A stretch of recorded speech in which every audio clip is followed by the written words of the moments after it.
So it hit me. It hit me the other day that while the Titanic has been at the bottom of the ocean for 116 years, at least there's still water in the pool. Anyway, hey everybody, welcome to the Koffin Click.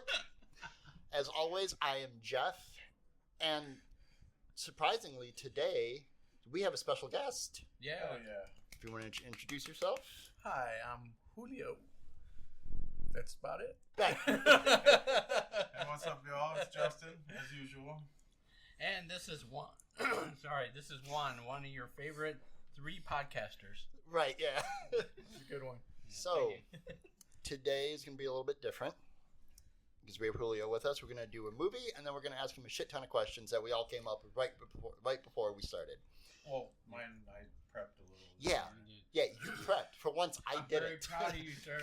Yeah. You guys have legit I questions. Wait till I get to decided mine. to not do something off the dome for the first time ever in this podcast. Yeah. You showed up with a notebook, and I was going to ask you, what the hell is that? I should have just been like, I'm writing cuneiform, I'm learning cuneiform, and just completely threw you off. I'm learning It's just Warbash. a bunch of doodles. Yeah. So the movie that we have this time was actually Julio's pick. Actually his second pick, because at first he picked Monster Squad. And as much as I would have loved to do that again, because I have a Creeporama shirt that you guys have seen it. Yeah. My son can name everybody on that shirt. It's his favorite horror movie. It's also the safest thing I could have showed him. But we're going to do Night of the Living Dead, which came out October 1st, 1968. Directed by God himself, George A. Romero. Yeah. And also written by George A. Romero and John A. Russo. And this is essentially everybody that was in the movies, and because I pulled this from IMDb, I should have just named the zombies as well, because everybody was important in this movie. Or as JR might put it, by God, Oh, George A. Romero. Right. What a slobber knocker of a movie. Puppies. So you had Dwayne Jones as Ben, arguably one of the best characters in this film. Yeah. Judith O'Dea as Barbara, Carl Hardman as Harry, who was also an executive producer, Marilyn Eastman as Helen, Keith Wayne as Tom, and Judith Ridley as Judy. I'm just going to knock these facts out real quick, and then we'll just jump into it. This is one of the most profitable independent movies ever made. Made for $114,000, it grossed approximately $30 million, which is fucking nuts. Yeah. But there's a few reasons for that. The U.S. rating system wasn't a thing yet. That didn't come out until November 1st, 1968. So you had a whole month before they were like, "Oh, we should start putting ratings on these movies." What, like Nielsen type thing, or? No, just like our PG-13. Oh yeah, so like the regular movie rating Yeah. system. Okay, yeah. Which is I didn't know it didn't come out until that much later. I thought it was like just after the silent films. And they Nope. had it. Nope. They waited until after this to be like, "Oh, families should know." Yeah, no, I just mean like period wise. I thought it was like right after silent films, but no, I guess I was wrong. So this is one of the last films released in the U.S. without a rating, and also public domain. When the writers decided to base the film on zombies, they brainstormed about what would be the most shocking thing for the zombies to do to people. And that decided on cannibalism, and that is why I always believe that zombies eat people, because that's where my brain goes to. Yeah. Like, oh hey, they're gonna eat people, cannibals, yay. So when discussing the film for Bravo's The 100 Scariest Moments, or movie moments in 2004, George A. Romero said that the moment they finished editing the film in Pittsburgh, they put the reels in the cans, threw it in the trunk of a car, and drove straight to New York City that night in hopes of having it screened at any willing theater. Yeah. That is the biggest hustle I think I've ever read Yeah. about. Like, get it. Yeah, Like, they've definitely done nothing like that anymore. you don't Like have to. hustling You don't film have to. You can put it on YouTube. Yeah, Like, that's true. Yeah. It's straight. It's the straight to DVD version of everything now. This made me sad. This is one of the last big hits of the drive-in era, and I would have killed to see this movie at a drive-in, especially in '60, it initially coming out. Mm-hmm. I would have died to see it. Up by us, there's still McHenry Drive-In. If they ever decide to have a zombie night, we probably could. We should. And then one of the first films to graphically depict violent murders on screen. It is also one of the first films to have a black person as a main character. Yeah, African American African-American lead and hero figure. Yeah, again, I was going to mention that. Dwayne Jones is Ben. Like, initially this movie wasn't about racism. And then it quickly turned into about racism. Yeah. Right. So Julio. So this movie's always been a big thing for me. Outside of what you mentioned, saying, you know, the African American lead with Ben, the undertones of like the social injustice and prejudice and everything that was going on that George Romero like secretly put in there. Yeah. And then like before this, the zombie movies were more like voodoo. Yeah. So to see them like change it, and now we got like Walking Dead, Resident Evil, we have all Taboo. these, we got all these things now that we love because of this black and white movie that a bunch of friends decided to do and go hustle, like you said. Actually, it was crazy. They had a color dub on Tubi, and I watched it. Oh, really? Yeah, that was the freakiest thing ever. I was like, I've seen this movie like 7, 8, 10 times in black and white. What the hell is happening right Yeah, I now? was saying, in color, I think a lot is taken from this movie, which is kind of hard to say. Like, you with the Godzilla -1, like that movie in color is amazing, but I watched the black and white version of it, and that black and white is so much better than the color version because growing up with, you know, Godzilla. But you and I were talking about when we did the 28 Days series on how much 28 Days alone changed that genre. Like, it was another Night of the Living Dead. Like, look at everything it pushed. Call of Duty, Walking Dead, whatever, you know, Shaun of the Dead, all that How I jazz. watched like Cillian Murphy before he actually launched. You know, Yeah, to before be he that was- guy walking through the London wasteland. You know, Before- hello, is there anybody? You know, Before he had razor blades in his hat for his character in Peaky Blinders, Yeah. or Scarecrow Yeah. in Batman, Yeah, or even exactly. Red Eye, which is such a good film. Yeah. But sorry, you Oh, go. no, you're good. And then personally, like my mom got to see this when she was 13 when it first released wow. at a theater with my uncle. And so this is more reason why. A few years, more than a few years ago, there was a Night of the Living Dead reunion at Rosemont at a flashback. It was George Romero, everyone who was essentially living at that time. Yeah. And my mom didn't let me watch this movie. I saw dawn, land, day, everything. But because she saw this movie when she was 13, and it was them eating just the stuff that they had. Karen eating her dad, Mr. Cooper. And the famous line, they're coming to get you, Barbara. Yeah. Messed with her. Yeah, I'm sure. Well, To just his tone of voice too for a 13-year-old. yeah. Back then, like that would be nuts. Yeah. And it like haunted her until I was like 20 for this thing. And so she finally was like, okay, it was public domain, so you got to see these things at like dollar stores, whatever. And so she picked one up, like, here, you're going to watch it, whatever. So I go. I got a bootleg of it. Here you go. Yeah, essentially. Fall in love with it. I became the one. I was like, okay, yeah, I saw Day and all that, and I loved them.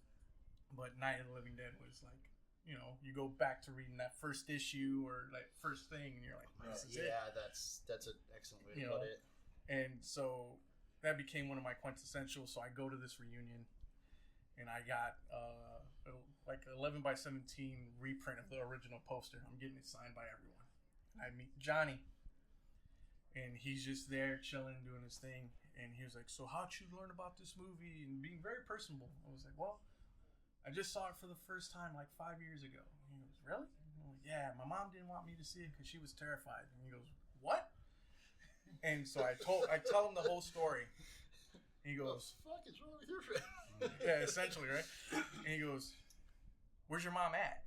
I was like, oh, she's at home. He goes, who are you with? I'm like, my uncle. My uncle's like behind me, and like just chilling. He goes, call your mom up. I was like, what? He goes, well, what do you like that your mom makes for dinner? I'm like, spaghetti. He goes, all right, cool. Call your mom up. So I call her. Goes to voicemail. He leaves. He was like, leave her a voicemail. Tell her to call you back. It's important. I'm like, all right, cool. Hey, Ma, call me back. This and this and that. I'm like, all right. So we're walking around the con. She calls back. I see him. And he goes, and he's like gesturing, like she's on the phone. I'm like, yeah. He's like, come here. So I run over there. He picks up. He's like, they're coming to get you, Maria. And my mom wigs out. What's going on? And Wait, it was him and he did it as it? Yeah. Except her name. Yeah. Oh my So god. she's wigging out, dude. All right.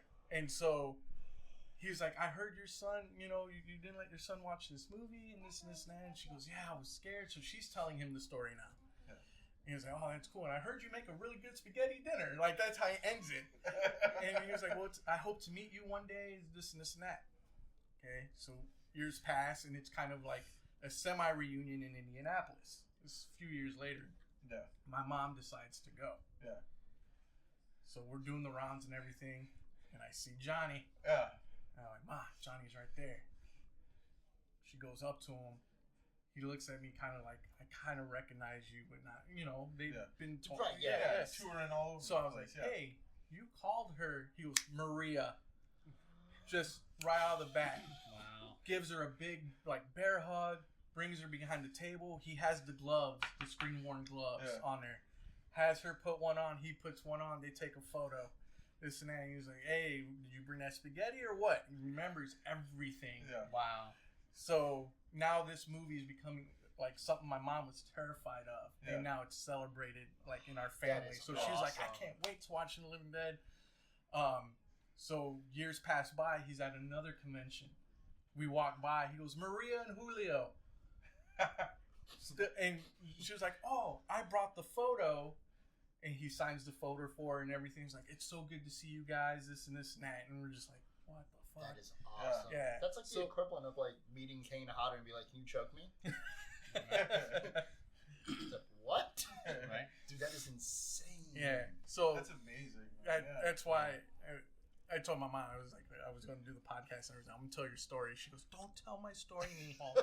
I was like, no, I'm telling it. So that's another reason why it's near and dear outside of all the amazing things, accolades that it did by itself. Outside of the one-liners, we're coming to get you, Barbara, they're dead, they're all messed up line from the sheriff, Yeah. which is Which so was the most nonchalant. nonchalant line in the world. Yeah. Right. Yeah, they're all dead. Yeah, they're all messed up. Like, Your child's extra white. It's Pennsylvania, ain't it, buddy? sorry, I'm going through notes too Oh, real you're quick. good. Oh, that's cool. So there's a lot of things like rewatching it recently, and I've seen this thousands of times that I'm noticing for the first time is and I'm happy you brought up the 28 years podcast because you guys were talking about fast versus slow zombies. So in this one, I was like, oh, Mom's not gonna like it because they're slow zombies. Right away in my head, I picked after Jeff's like, what movie you want to do? I'm like, Night of the Living.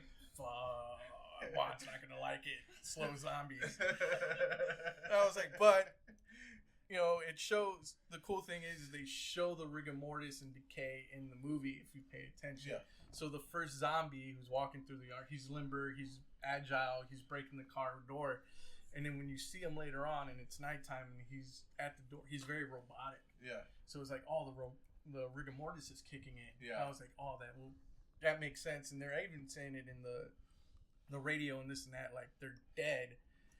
And so you're like, oh, if you're dead, you're still going through those things, and it's probably quicker because you're more exposed to the elements and stuff like that. Yeah, just because that was their announcement doesn't mean that the normal functions of becoming dead isn't going to happen. Yeah.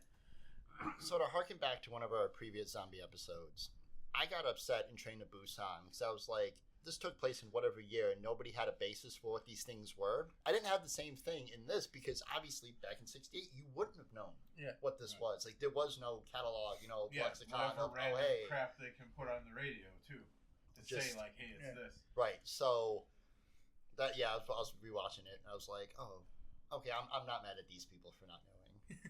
Yeah.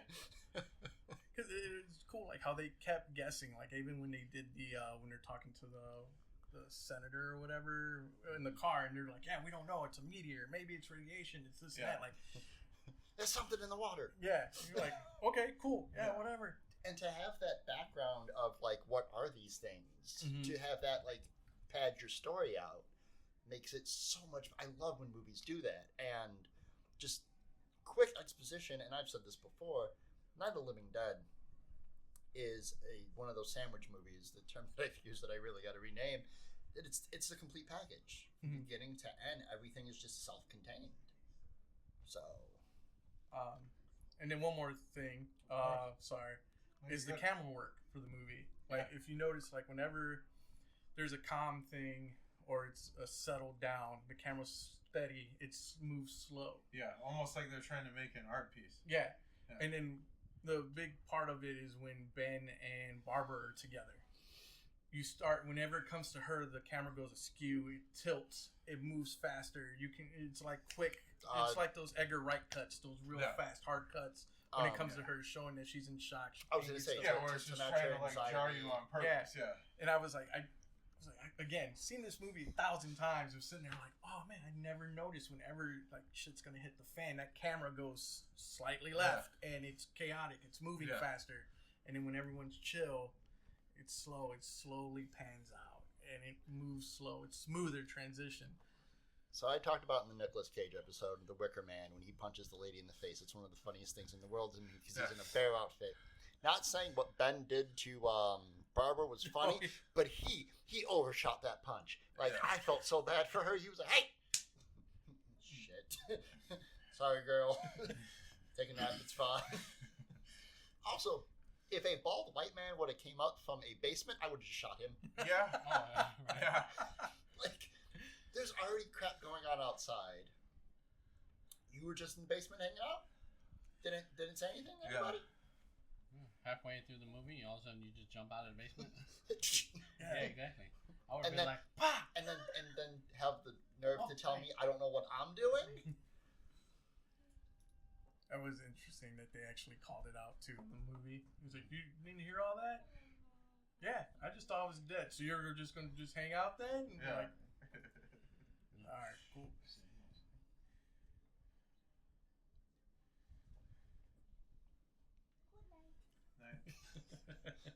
Magic of editing. I didn't hit pause that time anyway. Oh It's yeah, fine. we gotta do our thing. Edito. Don't do that anymore. We haven't paused in so long. I haven't made cuts. I don't care anymore. Right. Behind the scenes, whatever y'all listen to, it's what happens. I don't know. That's Hey, really it's like bad Interview with the Spanglish Devil. version of edit. Yeah. Just seemed Right. to fit. You The know? last time I edited something now was when I forgot what episode it was. It was a few episodes back. Somehow we got a string of what Christmas movies we were going to do. Oh, yeah. We talked for like an extra half hour. And I forgot that I hit the pause button, so I went to go back to edit it. I was like, I know we talked. No, we didn't. It was fun. Yeah. Shit. So, Justin. Yeah. So. All right, let's Did hear you- your did you- notes. No, Nah, those are his this questions. Is just the questions. Oh, okay. I was. One more thing. I was happy when you picked Night of the Living Dead, because there was one of those moments where I was like, okay, nobody has to watch this. This is so ingrained into what we do and what we talk about, and just being fans of just I mean, the I genre. rewatched it anyway because I love I the did too. movie. I was just going to say something. I'm glad I rewatched it because there was a couple of things I was like, oh, I forgot about that. Or, oh, yeah, this. And then I was pulling one of your numbers. I started talking to the movie. I was doing one of your numbers, like when she was starting to rant, and, you know, before he punched her or whatever, and she was ranting about what happened or whatever, I was like, will you shut up, woman? Can't you see he's busy trying to fortify the house, and you're... Ben's talking about how I was he's like, we saw that already. Ben's talking about how he's been through hell, and she's Right. like, I miss Candy. What the fuck? Yeah. What the hell are you talking about, woman? Right, yeah, that's what I was saying. I was like, can't you see the man? He's trying to board up the house, and you're like, He's trying to save Candy, and my brother, and this and that. And I was like, be quiet, woman.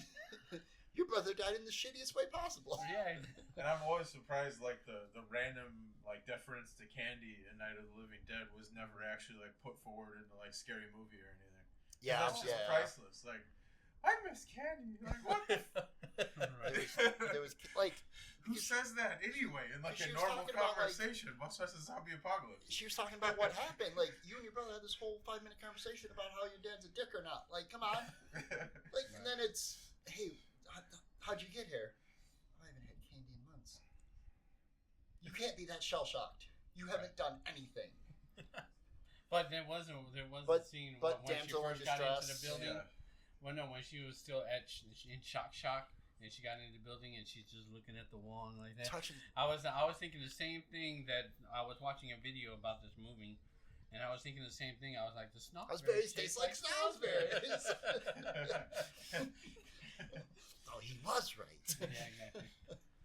But no, yeah. I mean, God bless the Allfather or whatever the hell you want to call him for George A Romero. I mean, this is, We wouldn't have anything cool if it wasn't for Romero, Yeah. man. Oh, yeah. Because I don't think we would have had anything that Tom Savini would have done. He would have had an outlet. Yeah, and I mean, I went nuts on the Dawn of the Dead remake from 2004 because it's just priceless. Like, it's a current age movie, so it's obviously different than this. But, like, it is just one of my absolute favorite zombie movies if we're going off of, like, non-classic, already legendary zombie movies. I love the damn thing. And Big Rames is priceless, And I feel like with Night of the Living Dead, it's not a hipster answer to be like, oh, what's your favorite horror movie? Night of the Living Dead. Yeah, Like, exactly. you say that, people are like, oh, you know your shit. Yeah. Like, all right. Yeah, because to not be like a normal person, be like, oh, this thing was weird, or whatever, like a normie. Yeah, like a normie's literally trying to go off of like scare factor. Like, no, it's one of the godfathers of zombie movies. Like, what do you mean? It's not supposed to be scary. You put some respect on his name. Yeah, exactly. But no, yeah, I play the hell out of Mech Warrior, and they call Kerensky, which is like the clan father, basically. They call him like the All Father or the Great Father or something, and it just made me think of that. But yeah, no, I love this movie. I don't know how many others there were, but there was radiation that came back from Venus.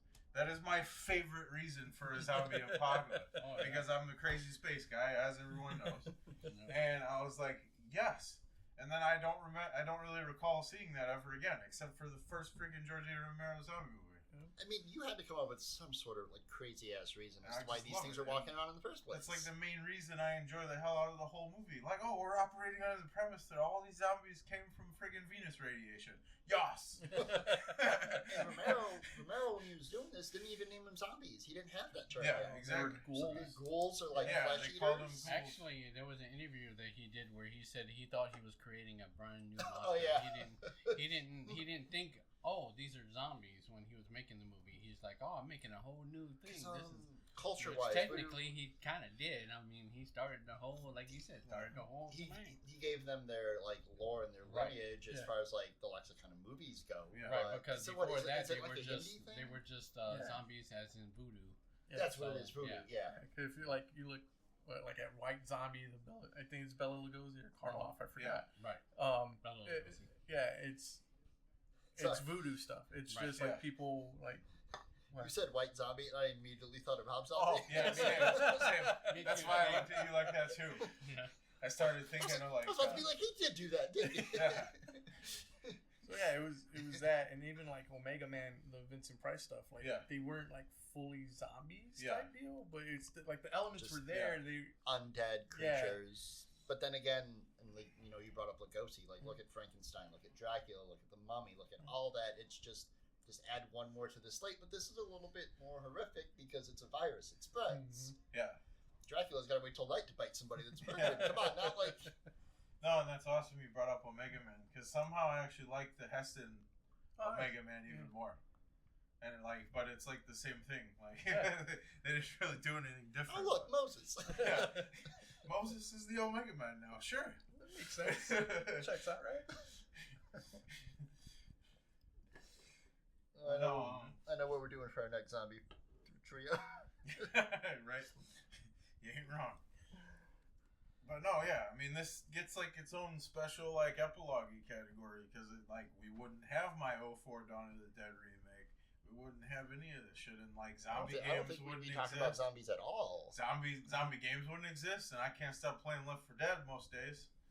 So I mean, yeah, this movie is it has its own special legendary box place. So speaking of which, to jump off the video game thing real quick, there was a recent Steam sale, so I got like 9 games for like $10. So I was like, oh, I wonder if Dead Rising's for sale because the first one's my favorite. I love the one in the mall, and I see Dead Rising 4. Apparently, it's coming out. Yeah, and it's going back to the mall with the same main character. Yeah, nice. I am beyond stoked. So I don't know if Koffin Click Gaming's ever going to become a thing, but if it is, that'll be the first game. Yeah, and that when the first fight in Dead Rising 1, that song. Oh yeah! I freaking loved that song. I was blasting that in my car or whatever for like months. Yeah, it's still on my iTunes. Yeah, but I don't even remember how the words go, but that thing was such a freaking Dude, that riff. Not Yeah, so effing good. I would play the hell out of that for like a month and a half after I was playing Dead Rising the first time. It was so good. Video game soundtracks used to rip. Man. Yeah. Just the Tony Hawk series. Yeah, I was alone. gonna say the original Tony Hawks. Yeah. Or MX Unleashed. MX Unleashed. The soundtrack was insane. Totally off topic because we often do this on the pod, so this is nothing new. Best movie soundtrack ever, the Digimon movie soundtrack. Because if you go back and listen to that soundtrack, there's every song on there is a different bit of genre of music. I learned about reggae music. I learned about rap. I learned about Miley Cyrus. I learned about, and it was like, oh sweet, it's Pokemon with guns. Until Power World came out, but just oh shit. But yeah, that soundtrack is probably one of the best movie soundtracks ever. Yeah, that surprised the hell out of me when Power World came out. I was like, oh, the Digimon people are gonna come out of the woodwork and they're gonna sue. But no, it was Pokemon anyway. Do you know why they did it? Because not every Palamon had 800 belts. Go back and watch Digimon. Angemon, all of them belts. Like all the Mega forms, just 90s New Japan, just belts everywhere. Well, I gotta slightly disagree with you. I think my favorite soundtrack of all time was the South Park movie soundtrack. You're not wrong. That's also a correct answer, Juan. I love that soundtrack, dude. I mean, I know one song, I can't say the name of it, but that was one of my favorite. I used to rock that one all the time. Which one? Okay, so you want me to it's the pot. You think people listen to this anyway? Chocolate Salted Balls. Oh my god, yes! I love that one. Oh my god, yes. I used to rock that in my car all the time when I lived in Texas. Oh my god, who was and that? And people would look at me. I would do it with roll the windows down, and I turned it way up. Dude, Isaac Hayes did that at a WWF event. Yeah. It was some pre-party to WrestleMania. Yeah. They did a lot of stuff for South Park. Oh my that God. one, and then when Cartman did... Seeing Vince and Shane did... I miss Isaac Hayes and Chef so bad. Right, and then Cartman... That's the only person that could have done that too. When Cartman sang... Kyle Smells a Bitch. What you call it? What's the song he sings? Come Sail Away? Yeah, Come Sail Away. Yeah. I love that one too. I used to rock that one too, man. I love that album, man. That was a good album. Alright, so are you done with... I mean... Sorry, man. No, it's all good. You listen to this, what we do, man. Yeah. This is what we do. Yeah, we have 6 tangents over my go. It's fine. I'm always fine with that. I just like talking because I'm a weirdo. I mean, and we're on a podcast. I don't know why I said that. So, we're 22 episodes in. We can't change. Yeah. All right, so let's see. Notes. My notes. So first of all, let me say I have a little story like you, not quite like yours, Julio. But when I first seen this movie, was it 1968? No. Okay. I always have to wasn't ask alive 'cause yet. you're older. Okay. I wasn't alive yet, not until 75. Oh yeah, that's right. Yep. So when I first seen this movie, it was at home or whatever. But this movie is what gave me the fear of zombies. Which later on in life I turned out to be loving zombies, my favorite type of movies, as I said many times in this podcast. But I used to be scared because of this movie of the living dead, the dead coming back. I still can't go to a funeral to this day without thinking the person's going to sit up and fucking start walking around. Yeah, and walk around the graveyard. Right, yeah. Or just walking, just to sit up and... My greatest fear is someone going to a funeral and me going up to pay my respects and they just also just sit up, dude. I might be like, I'd be like, sorry, I just pushed your grandma, but she should have sat up. Grandma should have got up, bitch. Yeah, exactly. Grandma shouldn't have stood up. That's on you. Yeah, exactly. That was on you, Grandma. I'm sorry, but so this movie gave me my beginning fear of zombies, but then turned out to be something that I love the most about horror movies. And like I said in a couple podcasts ago, I'm no longer going to say that I hate horror movies because apparently I love them. Yeah, I was going to say, when we first started this podcast, I was like, right. Hey, do you want to do this horror podcast with me and Justin? You were like, I really don't like horror movies. Right. And look where you're at now. Right, exactly.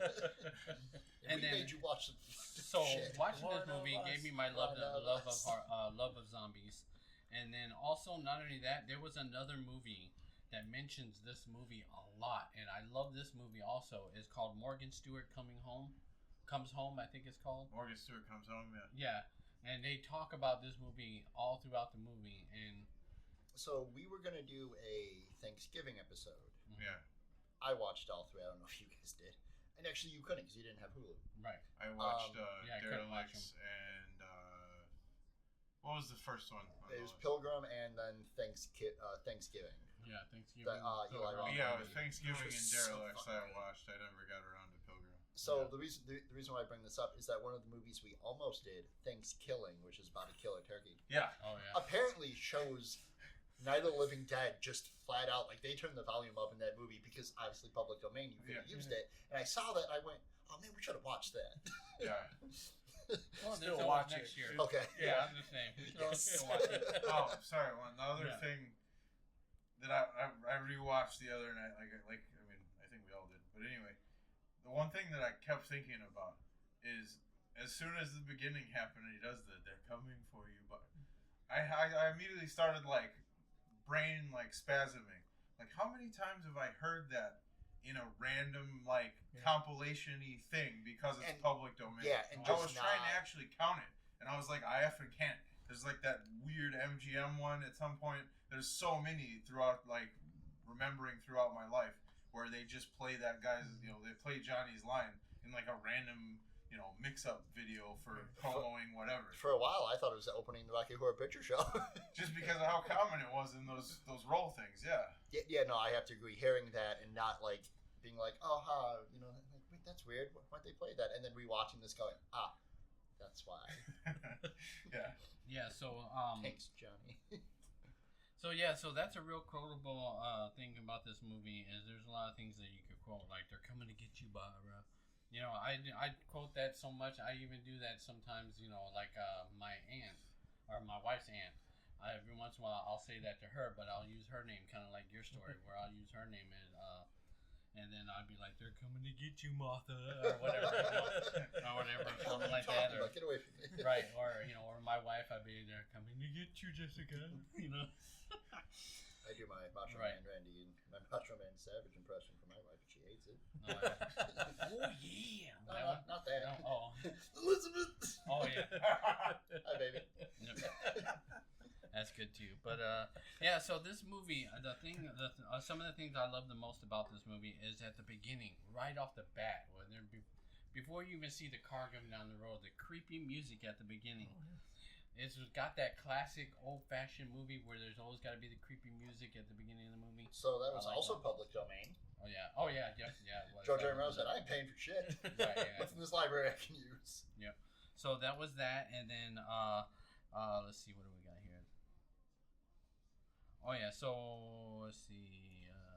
While you're doing that, I don't talk about it enough, but where you had talked about the cinematography, for the music and the sound effects in this movie, like audio, it's very heavy. And the amount of like ambient, like ghoul, Just like background. growl, howl, The whatever. crickets. Yeah. Yeah. The amount of ambient, just Anytime like a zombie piece of wood noises, broke because basically. you didn't Before it was zombie nail it noises. good enough. Yeah. And so some of the notes I made note of, some of the things we already talked about, so I was kind of like just checking them off as we mentioned them. But like the first time he had to calm the lady down and gave her a big old slap and stuff like that, I was like, which surprised me because at the time this movie was made, for a black man to hit a white woman was like... I actually did some research on that. Right. Oh, This movie came out in theaters a month before Kirk kissed Uhura on national television. Oh, really? It was 1 month. so just Right. people were, I'll say white people were just upset when Yeah, 1 month. Because October 1st, Night of the Living Dead went to theaters, and Kirk and Uhura kissed on like November 2nd or November 22nd or something like that. Yeah. Right. which is crazy because the amount of things that Kirk kissed, that's what pissed y'all off. I know, Yeah, right? exactly. Yeah, it wasn't like the He green was kissing blob everything. lady or nothing. He was Yeah. an alien woman with 3 heads. He said yes. I don't think there was nothing he didn't I kiss. think that was just that show. Shatner. It's like what, in his contract. Yeah. You must. Right. Shatner added it with pencil. And then the first time she freaked out, you know, like I said, that was the slap and stuff like that. And then, like I said, that's when I was, you know, talking to the movie. Or Shatner And I just was had like Deadpool notes, like Right. Michelle Nichols is really pretty. So, like the random But he Deadpool doesn't- notes that he puts in the sides of the movie and stuff. But he does it as Kirk. Michelle Nichols is really cute. Right. And then the two guys jumping out of the basement, that was funny. Like I said, That you kid. said it. That kid. We gotta bar the windows. You shut the fuck up. You take your all-American pro ass back down to the basement. Nebraska's calling a-hole. Yeah. And then the most interesting thing in the time of this movie was made and stuff like that. I mean, yeah, things already started changing and all that stuff, but the fact that they had the black man telling everybody what to do and stuff like that, that was kind of not In really a dominant, thing. like, not Right, in yeah, a... that's what I'm saying. Not in a... I'm better than you way, but... And hey, we need to stay alive. Yeah, let's survive. Let's I don't know, let's, come together as a group of degenerates or just people in a random house that will be later used in every possible video game and fucking movie. But just that sense of unity, and then immediately like, nope, you're a different color than me. You don't know what you're talking about. Walk outside then. Right. Well, that Kiss and he my said, and ass. I loved what he said though. He goes, you go ahead and go back downstairs. You be the boss down there. I'm the boss up here. Yeah, exactly.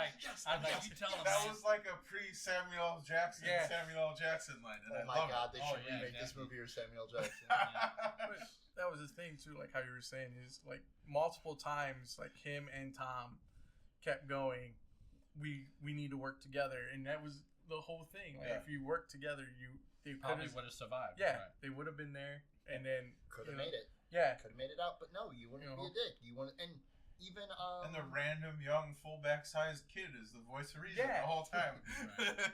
the corn-fed one, like who's gonna go play college, Yeah. like, unless he gets his knee broke in high school. Like, come on now. Hey baby.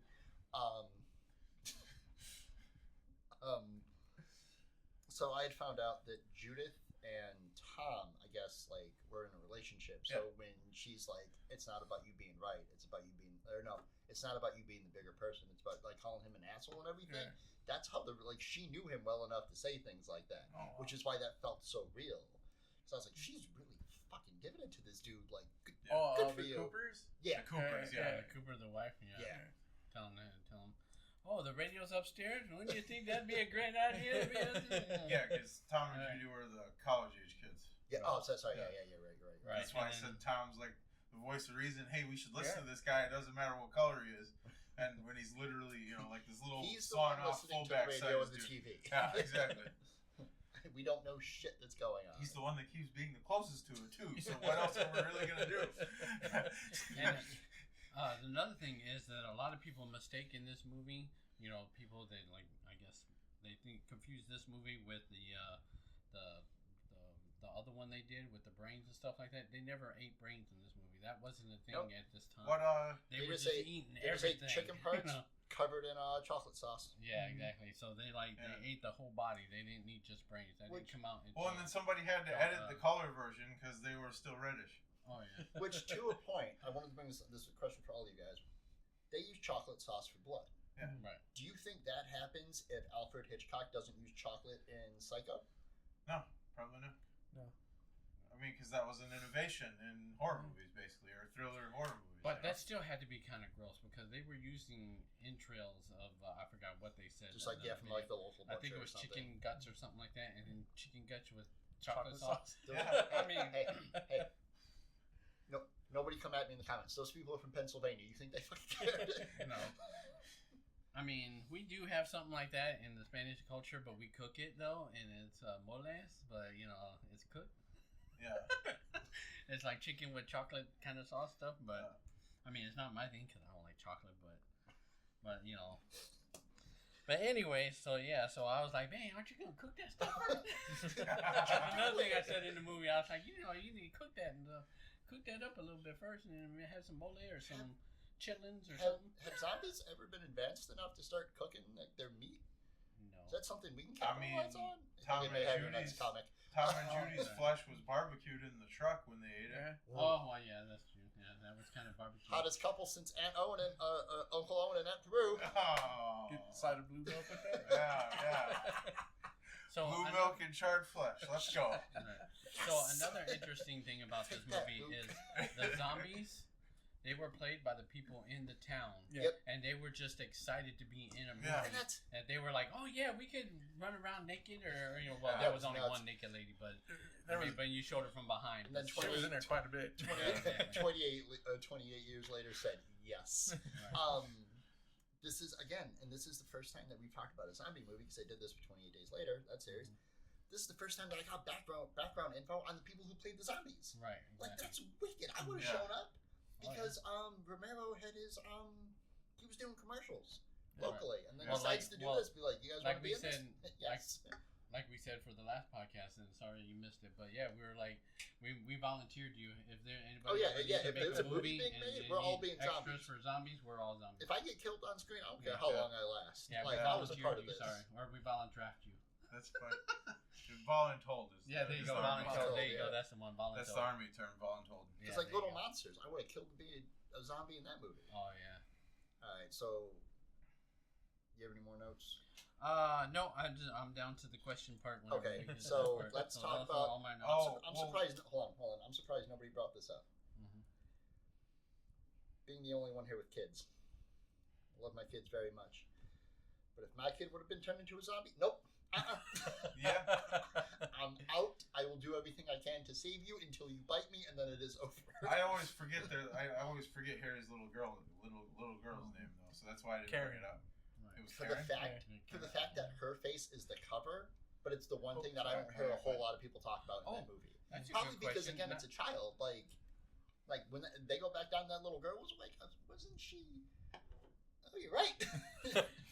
So good question. Not that this is not has anything to do with the questions, but so when you said you went to the cons and all this stuff, was the girl ever there? Yeah. Your daughter, or she was there too? Mhm. Did you get to meet her? Yeah. Oh, the cool. Awesome. youngest one out of the group. Yeah. Yeah, she Yeah, was she the was youngest one. one. Could outlast everybody. So that first one was George Romero, Mhm. Barbara, Johnny, John Russo, the sheriff, the first zombie, basically like everyone, and Karen. And the second one was like Julie. Oh yeah, you meant like the initial graveyard zombie? Yeah, was there? yeah. The brick throwing zombie. Yeah. And then the second one was like Johnny and them, and Judith was there for like the first time. Oh, that's cool. Yeah. That is. But yeah, she was like you see like they were all lined up on the back wall, and you see like they're older because this was '68. I think this was like 2000 something. So Yeah. like God, yeah, there's so a lot of them Time weren't has like passed. standing up; they were sitting down. Like Yeah. Romero had you come around and sit next to him for the photo. And then here's this spry young lady yeah. with them, and Sup, fuckers? you can go like, oh yeah, that's the daughter from the basement. Yeah, that's her over there. I know what you did in this movie. So, Koffin ratings and the abacus? Oh, okay. You want me to go first? Sure. Oh, I mean, I was gonna say, Oh, go ahead, go I ahead. feel bad that you guys like shared your actual story. I didn't. Oh, think, no. I Sure, didn't go ahead. even say mine as far as like first exposure or whatever, because that was the idea, right? Yeah. Yeah. Okay, so my grandpa Howard.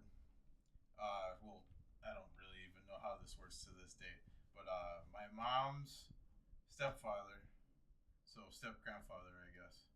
But we got really close. He's basically like at least 70% of the reason I've been in automotive, like tinkerer, technician. Professionally, I did it for Chrysler, Subaru, whatever. He's basically like 70% of the reason I started being like a insane person with cars. Essentially, that's what I call it now. But I was 9, and he would like let me mess with the brakes on his Corvette or whatever. Just the stuff that you would let a 9-year-old boy do on a '66 Corvette Stingray bubble top. Go ahead, you fix that. I'll fix it later. The random crap that a 9-year-old can do. But anyway, that eventually led on to all my automotive stuff as like the main thing for it. But he was also responsible for me seeing Night of the Living Dead for the That's first time. cool. We sat in his living room, and I was just sitting there watching it. I was like, tiny me. What is this? What is happening? Why are they eating? Not food. Basically, because I'm like 9. Or 10. It might have been like a year after he first started, letting me, mess with cars or whatever. But so I asked him. I go, Grandpa Howard, what is happening? What is this movie? And he straight up looks at me like, gives me like a slight endearing yet annoyed face, you know. And he's like he always had this really good face where he'd be like endearing and like lightly annoyed at the same time. And he turns to me. As every grandpa has. It's a movie about cannibals, Justin. And I was like, well, what's a cannibal, Grandpa Howard? And he's like, well, it's, you know, humans who actually like other humans' meat for some reason. I was like, oh, okay. So for 3-4 years afterwards, I saw Night of the Living Dead and just assumed it was like a documentary about cannibals. That's great. Oh, look, it's Jeffrey Dahmer. And then it wasn't until like 3-4 years later, it wasn't even Grandpa Howard, it was one of my aunts, you know, in the same side of the family. She's like, wait, so you like Night of the Living Dead? I'm like, yeah, it's like this really, you know, like slow but cool paced movie of, you know, because I was like 12, 13, you know, so I was using slightly better words at that point.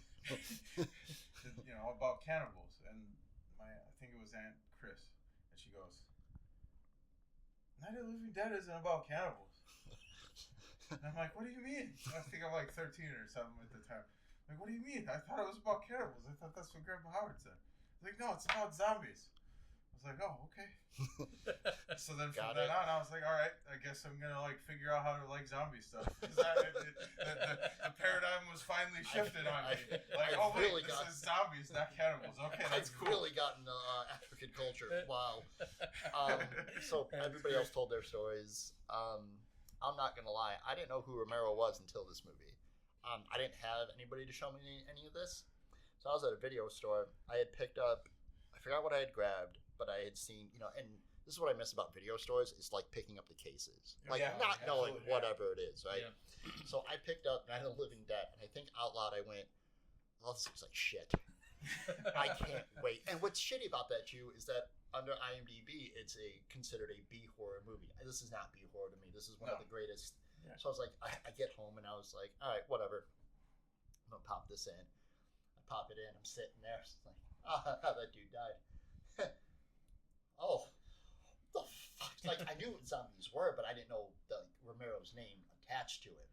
And I was like, immediately after that finished, I was like, this is the greatest movie ever. I need to find out who this man is. I go back to the video store, and around this time, like Dawn of the Dead was out, Return of the Living Dead was out, all of that. And I was like, oh, this is gonna be the best summer of my life. Like, let's go. So, but yeah, I don't know if you guys had people showing you stuff, like you said, Grandpa Howard. I know your family. I'm assuming you had people. Yeah, my mom and my uncle. Yeah. I didn't really have that growing up. I had friends. They're like, hey, watch Cannibal, or like, hey, you like Cannibal Corpse? What? Here. Oh, thanks. This has opened a whole new world for me. Koffin ratings? Yeah. Oh, 5. And it goes back to like how we said it. This is, even though by today's standards, it's not. It holds up, but it's not like the best to what we can do now. Yeah, it holds up in like that classic movie aspect, right? Oh, yeah, and without this, we wouldn't have all this other stuff that we have. This is like a key part in horror history. Like this doesn't happen. Nothing. Christopher Lee playing Dracula for 20 years. Nothing. Like nothing happens without these pieces. And no, I completely agree with you. So yeah, I give it the 5 Koffin for that, and for the abacus. Dude, I've been practicing how to say that. It's just abacus. Yeah. Kind of like you're screaming. We haven't got outside to scream it yet. He really is a fan. Oh yeah, like when you guys first brought it up, I was like, "Damn, there's another rating." And sorry, we should have, because we don't have a Patreon yet. We should have recorded the conversation on like the ranking system, because I'm the video game nerd. I was like, oh, like what about an S rank or like this, that, the other thing? Like, the hell are you talking about? I was like, Japanese video games. Just give me a minute. I give it. Well, it's like a whatever. So like S would be like scariest thing in the world. A yeah, like S, like it'll like affect your life. It was so scary. So again, rewatching it, and then D and F is like there's nothing. No, okay. I'll give it the S. I was trying to watch this like as if it was the first time I've ever seen it, and that's why like I noticed the camera angles and everything that we talked about earlier. And the reason why I give it the S is like there's only one real jump scare in this movie, and it's when they show the corpse at the top of the staircase. Everything else, there's no jump scare. Oh yeah, the way they flash her in, just like desiccated already. Oh my she god, just no clips in. Yeah, and again, like watching that, I was like, that reminded me of like the opening minutes of Resident Evil. Yeah, and I'm just like, holy shit! And like, I don't know if you guys saw the documentary of George Romero's Resident Evil. Like he was supposed to make one. No. Yeah, there's a whole documentary about what happened with that, and he actually made the Resident Evil. You guys interview Julio. I got something to do. Yeah, right. I almost thought about that too. Yeah, no, I recommend it. I think you can see it like on YouTube or something. And they show if I gotta buy it, I'll buy it. I'm getting. He did Resident Evil 2 commercials in Japan, and that's what spun off. Like he was supposed to make it, and then they ended up doing the one with the one we know. I can't think of. Yeah, I can't think of the. Right? Yeah, Mila something. Yeah. Mystique. There you go. Mystique. But yeah, like I said, I'll give it that because again, like seeing that stuff, like how you saying the noise, like when they're eating. Yeah. Like I was watching it with my wife, and she had to put her head down. She's very like squeamish and everything. Squeamish, yeah. But even hearing it, she was just like cringing and like watching. And again, we've seen this movie multiple times over and over again. You describing it, she's over there like. So hearing all that and everything, I was like, yeah, man, I'll give it the S for it. Because even like punching of like not even the jump scare of like them coming through the walls, like it was just like hand. Yeah. Like I get what you're going for, and it's scary without the jump scare because jump scares really weren't a thing. You just went all out. Like look at The Exorcist. There's no jump scares in that movie. It was just a little girl possessed. Like, but nowadays, if The Exorcist was remade now, there'd be an A24 film. Like, please do that. I love A24 films. Me next. Oh wait, he's got one more rating. The Koffin.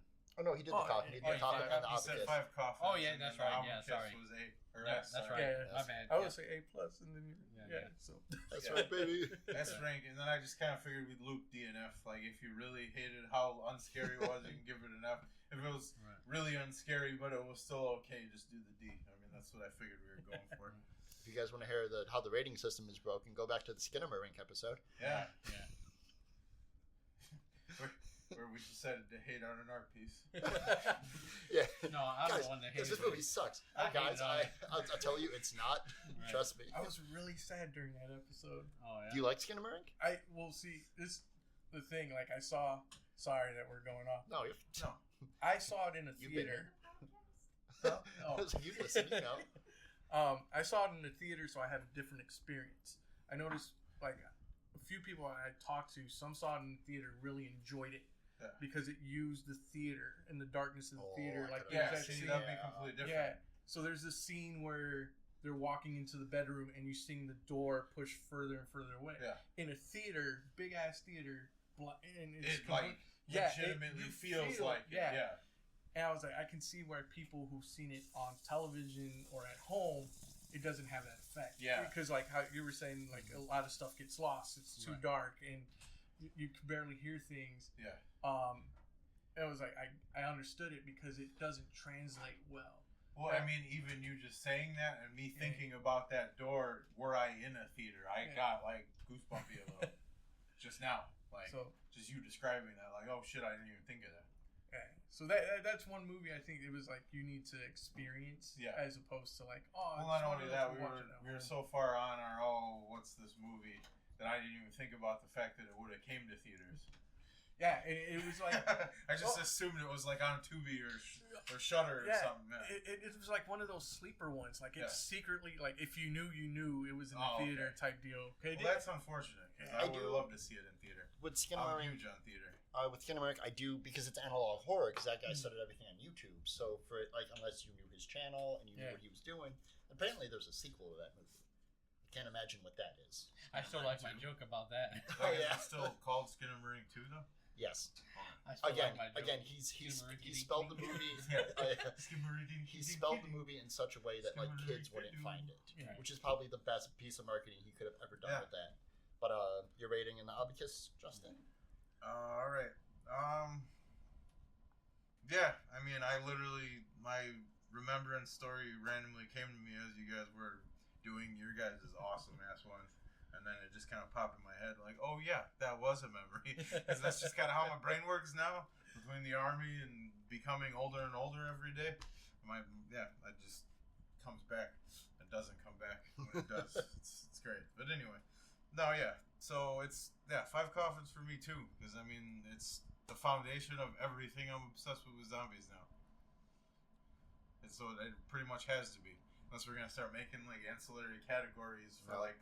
This is legendary because of this, and this is legendary for that. I think this movie transcends all of horror. I think without this, we don't get anything else. Like, nobody's going to try and top, and especially in giving Tom Savini his due here, having just a playground of shit to do. Like, I love Tom Savini. Without him, we wouldn't have Nicotero, and so it's. Eli Roth would have never seen anything scary and would have made a whole bunch of different kind of movies. Like some weird, like, different version of J.J. Abrams stuff or something instead of horror movies. He'd be making over-the-top Hallmark Christmas movies. Yeah. So. All right, so mine. Hold on. Abacus. Sorry. Go ahead. Oh, yeah, the abacus. I'll go B+. Because, I mean, when I was younger, it's not like I was, like, settled down the whole time when I was watching it with Grandma Howard. Like, I was like... Oh yeah, there's people eating people. And then I asked him and he told me it was cannibals. I was like, oh, that's probably not good. Cannibals are bad. Oh, that's crazy. Why do I have an extra screw?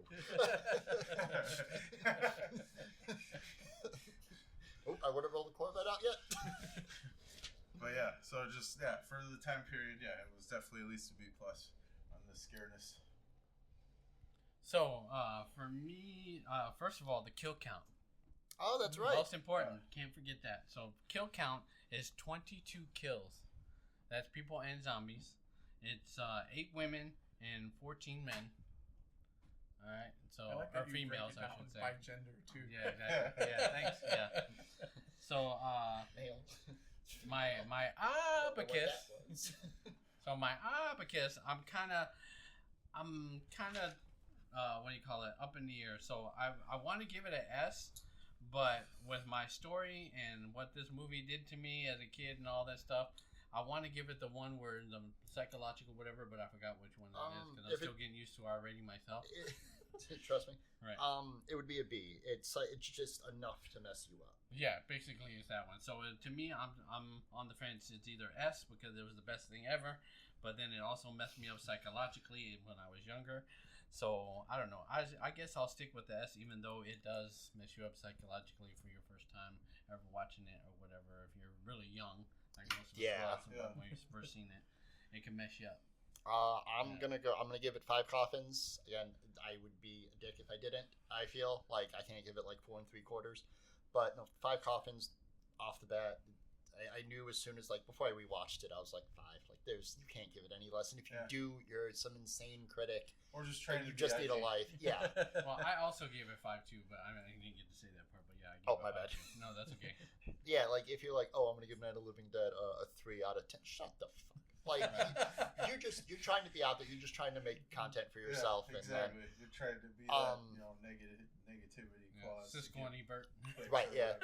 The abacus for me is S, because what I will try to do is put myself in the situation of those people, because I think that's one of the best ways to enjoy horror movies, which is probably why I have so much anxiety. You can also be like Living Color. Hated it. Oh yeah. Oh my God. My French Canadian roots. Right. But yeah, I gotta agree with Julio here. S. It's just enough tension. It's enough because to be in that situation would suck. Like I would have died 100%. Like I would have been like, oh, that's ouch, damn it. I get superpower, and I'm fucking zombie. So no, S. All the fucking way. Now we're gonna get into the fun part of this. Yeah. We're gonna interview you, buddy. Sorry, look at the time. My wife is calling. Yeah. Sorry, brother. He can't come to the phone. Who's that one? Anyway, it's the Johnny story. They came and got I mean, look, there is a way to look at this. we're so proud of all that you do. We just wanted to know more about it. Right. So Appreciate it. I should have stated this in the beginning. If anybody who doesn't know, Julio is the amazing person who did our Well, I mean, logo. you can let him plug stuff if you want. I'm gonna let him. Oh. I just want to be a good host. He is the amazing man who did the artwork, the triple head logo, and it's funny that we're talking about zombies because that's what yours was. Yeah, exactly. And we've Mine talked. won. You've Yep. heard us talk about this before. My favorite detail with his is the broken glass to the inside. I love that detail. But yeah, if you want to go ahead and plug your stuff away. Oh, yeah. So I should have probably did it in the beginning when I was just like, You're fine. whatever, I'm Julio. I am 1/3 of Guerrilla Publishing, which is a Northwest Indiana-based comic book, independent comic book publisher.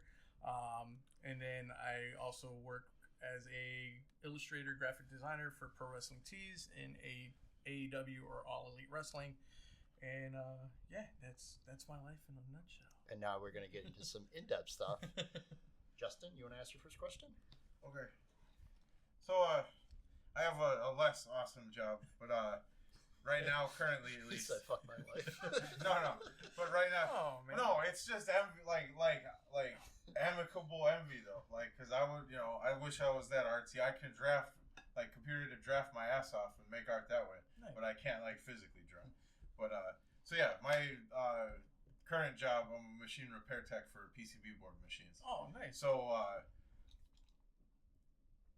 what's a mechanical character derived from, or something derived from mechanical that you really love in comics, movies, or TV?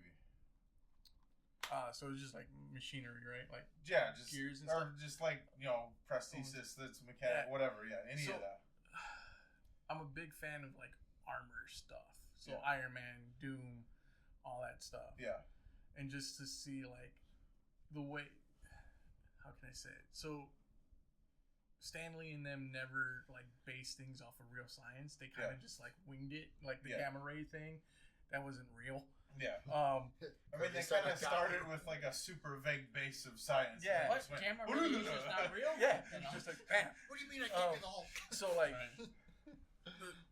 I would say like how detailed and intricate artists draw the machinery, Yeah, and like it's evolved over time. Like the original Iron Man was very basic, this and that. And Like just a lot of like rectangles and yeah, squares. like metal circles and yeah, stuff. and now when you're getting into it, you can see like the gears inside the Yeah. elbow, the joints, and the he gets ball like joints. his ribs Yeah. busted open. Yeah, and I'm like, dude, like the wiring and Yeah. all that. And I was like, all that stuff is real cool to me. And like, you got to know something to draw something like that. Yeah. Like, know where this connects Yeah. to there and stuff like that. So I would say, all like, well, I mean, in Iron Man's case, just like knowing anatomy and then turning it into something robotic. Yeah. And then knowing So- how egotistical Tony Stark is to Yeah. know that he wouldn't put anything there in the Yeah, first place. exactly. so I would say anything like that. Like like Doom's very minimal. I'm saying very simplistic. Yeah. Sorry, I'm trying to use bigger words than my brain allows me to. But it's still the same thing. Like, there Yeah. has to be a basis Well, yeah, or a and foundation. I mean, the Doomslayer's arsenal is very intricate anyway. yeah. I mean, I guess not so much in Dark Ages thus far with the Skull Crusher gun and everything, but like, yeah, like earlier on in the Doom series, like even though like the first game is like I'm gonna whatever bit, Yeah. it's still for the fact that it's a gun in that intricate thing. It's still an intricate shotgun for the graphics. Yeah. So that's part of mechanical too. Did you mean Doctor Doom?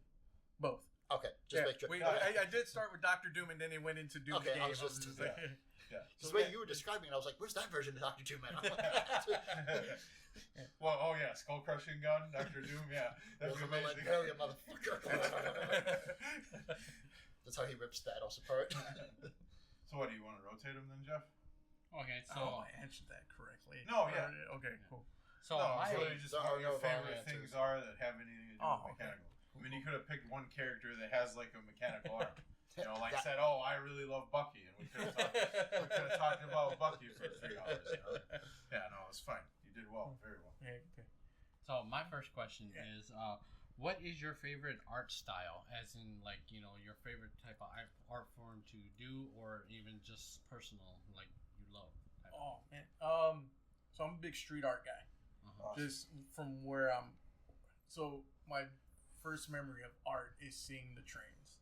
Oh yeah. And seeing the tags on the trains, especially being from EC and all that, and then seeing Casa Crew and Felix and all them blow up.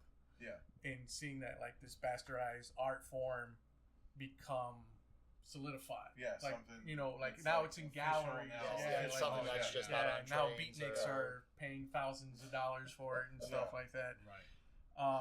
Good So- marketing usage. I love Beatnik. Yeah, you hipsters think it's cool now. Right. It's not illegal. Right. Well, not even like Leave It to Beaver and all that. Come on, those damn beatniks. What was it? Dobie Gillis, the guy who played Gilligan, played Minor G Krebs. yeah. He was a beatnik. Yeah. But yeah, so it's street art has always been something. Like I said, it's been my thing. I'm a big hip hop guy too, and all that, and that's part of that culture. And I always wanted to mimic that. So like seeing Scotty Young's new style, it's more street inspired and stuff like that. But and then it goes everywhere because I'm like I'm classically trained, so I know how to oil paint and all that other stuff. Like I can do like a oil painted portrait and stuff like that if I wanted to. That's amazing. I just choose not to. I like how you said that, if I wanted to. Yeah. But like it comes and goes whenever it's needed. But yeah, street art is the main one for me. Yeah, okay, cool. Just a quick little follow-up question. Yeah. Like, what is your favorite? Like, you mentioned oil paintings and stuff like that. Like, what would be your favorite one of that? Like, I know you medium? said street art, but Yeah. like, what's your favorite? What's the word I'm looking Well, for? like medium. historical? There you go, medium to use. Paper pencil. Paper pencil. Yeah. Oh, Yeah, okay. I've seen your stuff at like San Right. Diego Comic Con and whatnot. The quick sketches you do, Oh, Right. like the covers. Yeah. Like, I'm not gonna lie, we'd be living on the street if I bought all your shit. But like, there's some things that you put out, I'm just like, oh, I want to, but I can't. Oh, thanks. Appreciate it. Well, thanks for taking my question, Juan. Oh, Anyway, I'm sorry. no, you're fine. You're fine.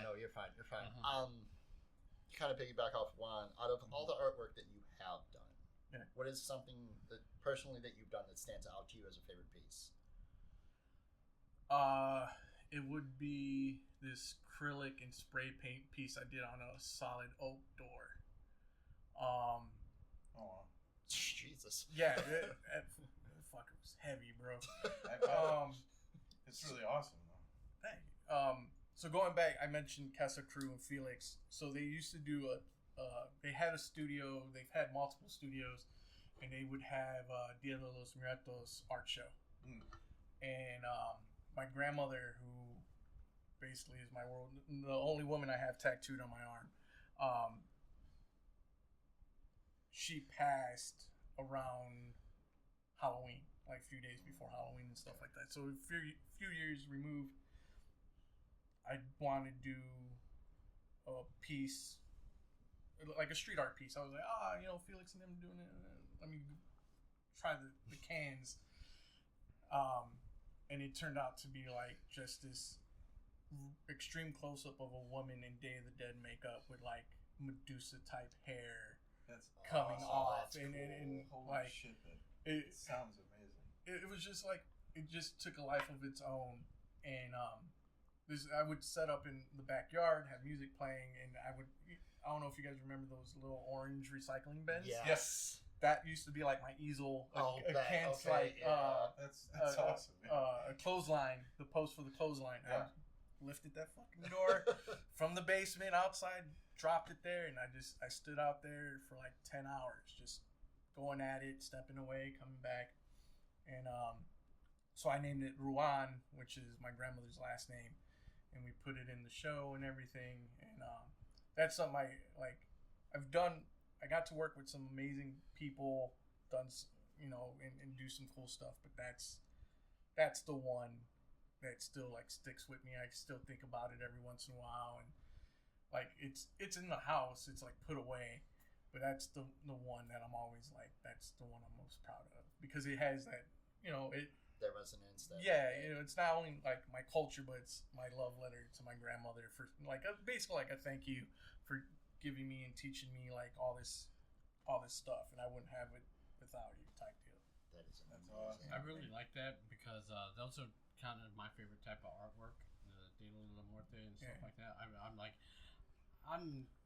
I guess you could say I'm somewhat of an artist, even though I don't really paint or nothing like that. But every once in a while, I like to do like plastic canvas. Oh, nice! And those are some of my favorite ones to do. And whenever I do a plastic canvas, and I'll go to like a vendor fair or whatever, they'll sell like this. Like and I don't sell them for very much. I sell them for like $3 or $5 or whatever, and it's like a full. I don't know if you know what plastic canvas looks like. Yeah. It's like a full sheet. Yeah. And I'll do the full sheet of like a De La Muerte type thing, and I do those sometimes because you gotta sit there and with the yarn and everything. So I mean, it calms me, and stuff like that. So like when I have a frustrating day, I kind of just bust out the plastic canvas and just kind of just start with just the weaving. Oh man. So I mean that's kind of cool. But I mean I used to draw when I was younger, but I never thought I was good enough to like make a career out of it. So I kind of just doodle and stuff like that sometimes. But yeah, so those are some of my favorite artwork. Yeah, I've always been a big fanboy of the Dia de los Muertos stuff. Yeah. It's really cool. Oh, Right. No, I'm right there with y'all. I wanted to be Mexican growing up, and I'll explain that later. So. So your second question? Oh yeah. All right. So as we've already covered earlier, I'm the space wacko sci-fi horror guy. What's a space sci-fi or sci-fi horror element that always kind of sticks with you, that helps you inspire your books, painting, whatever you want to go with, or even helps with your AEW stuff, that with the creative juices flowing, helping it, anything that ever stuck out with you with space or sci-fi horror? Yeah. So so the AEW stuff, it depends on like who you're working with. Yeah. Or doing the designs for. So like I had to do something for Chris Statlander. Yeah. Alien. Whatever. Yeah. Yes. And she was the world's greatest alien. Yeah. She still is. Yeah. She needs that Flash Gordon entrance now. Yeah. And so obviously you had to do something space related. Yeah. And real quick, I went to like the Silver Surfer issue 1, which is the Kirby stuff. Awesome. That's freaking awesome. And it's so solidified in my head that you cannot draw space without the Kirby crackle. Yeah. You can't. Yeah. Yeah. I think it's a law. And yeah. And I'm not like the biggest Jack Kirby fan, nothing like that. I know people who are like diehards and stuff like that who are truly inspired by him, but I was like, you always got to do that. So I did that one based for that. I really want to do something that's analog punk, which is the alien stuff. Oh yeah. Yeah, and like that's just so cool to me. Like I hate drawing inanimate objects.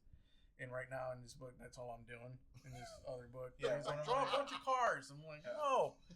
One of my favorite games right now is called Starfield. One of my favorite games right now is called Starfield, and they went for like that same like punk, thing or whatever, except it's like a NASA punk, or like one of the main like shipbuilding companies in the game is like a NASA inspired thing called Nova Galactic, and like the entire art style is just like their own made up version of this NASA punk instead of the one you just said. And then Giger, the guy who designed Geiger, and just like how he draw the jowls. Yeah. And I was just like, so I always try to incorporate that in something I do. Yeah. Like right now we're doing a monster book, and there's a lot of that stuff in there, man. So yeah, so like Alien and like early Marvel cosmic stuff. Yeah. Is that stuff that influence. If I have to do like that. Yeah. Sci-fi style. That's what I try to go for. That's awesome. So, actually, my second question you kind of covered in the first question. Okay. So I'm going to change it up a little bit. And I'm a firm believer of putting stuff out there in the universe and make it come true type of thing. Yeah. So my next question is... This podcast doesn't have a budget, Juan. Watch what you say. Right, no, I know. But I'm just saying, so my question is, if you had a dream job of someone just offering you, something like, man, I would love to work on this, or I would love to, like, just bring it to universe and whatever. What was something that would be, like, your ultimate dream job to do? Like, like drawing, or whatever. Yeah. Like if you had someone just offered it and you're like, yes, type of thing. Honestly, like right now, I think that if you would have asked me a long time ago, it would be like, oh, work for Marvel, hands down, work for Marvel. And that's like the NBA, the NFL. That's what it is. Art, for comic book artists. If I can get in with them, that's I'm like solid. creme type of thing, right? Honestly, right now, like God, honest truth, if someone would be like, hey, do you want to do this? I don't know what it would be if I can't do it without Guerrilla Publishing. Yeah. That's so I can see that. It would be. It would have. I'm sorry if I'm like changing your scenario or question. It would be legitly like, here's a blank check. Just do your dream job, and it would be all right, guy. I immediately called Ben Miller and Adam Farsi. I was like, yo, we got a studio, we got an office, we got print. They gave us a building. Yeah, like, yo. It would definitely be that. Hey, Vinny, all that stuff you wanted to do. yeah. All the weird masks and shit, you got it. Shout out to the horror house. Yeah, it would definitely have to be that, so we can do that because it like. One, it still counts because like you were part owner of it basically. Yeah, right? But like, so it's technically already his thing. So if he was given like a blank check for it, that still counts for your question. So I didn't mean like solo. I mean just So it would be basically like my dream job is to be my own boss. Right. That I don't have to answer to anyone. I can work with whoever I want, how I want, type deal. So yeah, that would be. That's wicked. Like your dream job's like, hey guys, we're doing this. Like I would do the same thing, but like that is, I fucking love you, Julio. That's wicked. Yeah. No, I just like when I first started, like that's what you want to be. Like you want to go to Marvel, you want to go to DC. Like you play basketball, and first thing I want to go to the NBA. And that's cool. I'm not knocking anyone who wants to do it. Just for me and being able to have. That's not your, no pun intended, end game. Yeah, it's just. At one point it was. At one point it was like I wanted to draw Spawn and do this and this and that. Like, don't get me wrong. If Image is like, yo, we want you to do a cover, I'm like, yo, where do I need to sign? Yeah, I'm like, where do I sign? Todd.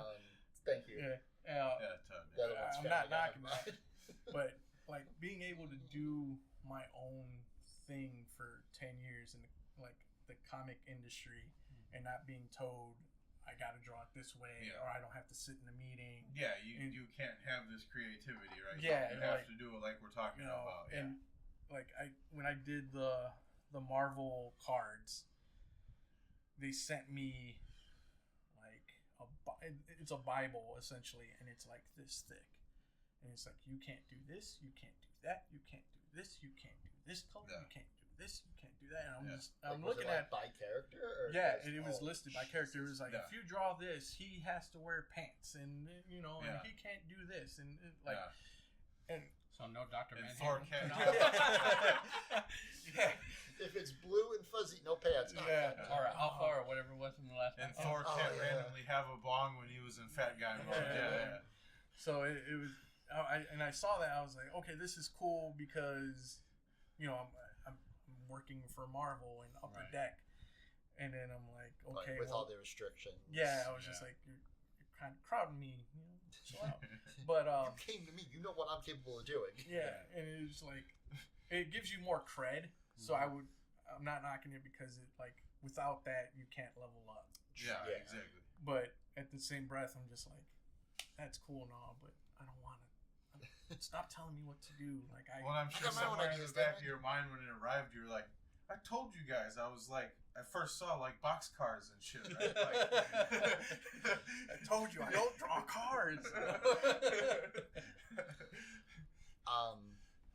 So, being the big wrestling fan that I am, did you get to talk with Vampiro when you did the cover for Rockabilly Vampire? No. Okay. I talked to Vampiro now. Yes. I was curious how that process went because that was insane. Because you did the post on Facebook and I was like, oh, that's Vampiro. That's Julio. What? He did a cover. Vampiro has a comic? What the fuck is going on? So, real quick, like, I don't know if he'll listen, but mad props to Kevin Kleinrock and Mass Republic. So, because of Pro Wrestling Tees, there was like a small, I won't say a drought, but there was a period where it was like, all right, you want to design, go ahead. You contact whoever you want, but you got these boundaries. You can't go past this. Contact whoever. Here's your Bible. Yeah, essentially, do whoever you want to do. I'm like, all right, so we have Ultimo Dragon, Conan, and I'm like, cool. So I look it up, see who I have to go through, and it's Kevin Kleinrock of Mass Republic. So I just hit him up, email him, like, hey man, you know, my name is Julio. I work for Pro Wrestling Tees. I already have done like a few designs for some people already. I was like, here's some of my work. Would you mind me doing anything for Ultimo Dragon or Conan? And so yeah, actually Conan wants to do this and that. Give it a shot. All right, cool. So I do this Conan design. He likes it, gives it to Conan. Conan approves it, goes up. And Kevin hits me up and he's like, hey man, you did a good job on that. And why don't you do this? So, all right. So then Kevin's like, hey man, you're a comic book guy, huh? I'm like, yeah man, you know, I like comics and you know that's what I want to do. All right, I'll be in touch. And so I'm sorry, what? Yeah. So and I'm not knocking Kevin or anything like that. You hear I'll be in touch a lot. Oh yeah. You know, it's a lot of like, oh, exposure bucks. Yeah. And then it's a week before I'm supposed to get married. And I've talked to Kevin here and there about other designs, whatever, and it's like I'm waking up, checking my emails, and it's comic book ? What the hell? Open it up. It's like, hey man, we're gonna do this comic with Vampiro. We got Michael Kingston who does. I don't know if you guys are familiar with Headlock Comics. So he writes with the wrestlers, and they tell like road stories. So wrestling. Yeah, Yes, I think I've seen like one or two of those. I got one of those in one of the Pro Wrestling Tees crates. box. Yeah. So he wrote the Vampiro story, and Michael and I have talked here and there. We never met, but it was like, hey man, I'm a fan of your stuff. Here's some of my art samples. I got the Cesaro Gets Coffee one or something like that. And so I'm sending him art samples, and he's like, all right, cool man, we'll be in touch. And Michael's writing the story, and Kevin's like, we want you to do a cover for issue 1. I was like, huh? And I'm waking up, and I was like, well, how long do I have? And he tells me, I'm like, shit. So knock it out. So I'm talking to him and Michael. You know, he's sending my cover over to Michael. Michael's giving me edits and going back and forth. And we finally get to the one, which is the one everyone, you know, that you guys see now. And so they're like, all right, cool, we're going to debut it New York City Comic Con. Yeah. And I'm just like, huh? He's like, yeah, you know, and this and that. You're going to be in Diamond Previews, which is that, well, you know, from being at Screen Monkeys, is that big, that tells you 3 months in advance. And I'm marking out. I'm like, oh shit, my name's in previews. Like, I made it to the Diamond Block. Yeah.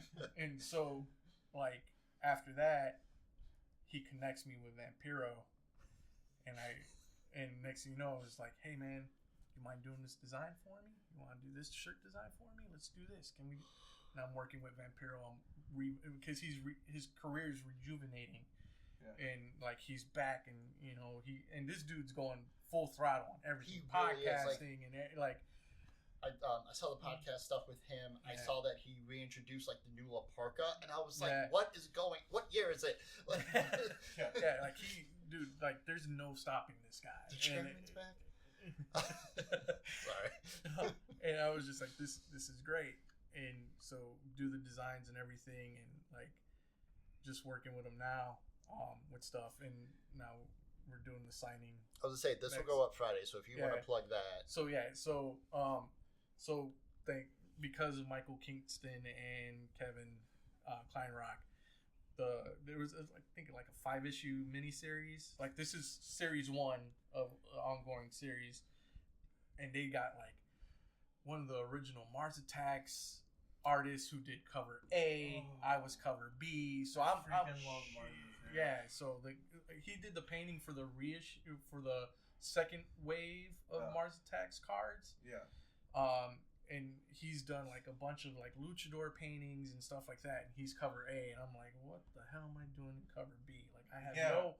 And no, I can see that when you put it in the kind of like that imposter syndrome. Like I shouldn't. Oh yeah, here, and then but... they have this dude, this amazing Hispanic artist by the name of Dr. Napalm doing the interiors, and I was just like, how are you on this? Yeah, and you know. Yeah, sure, I'll put my name on it. I was like, you sure you want me on this, Kevin? And he's like, yeah, man, you know we're gonna do it. All right, cool.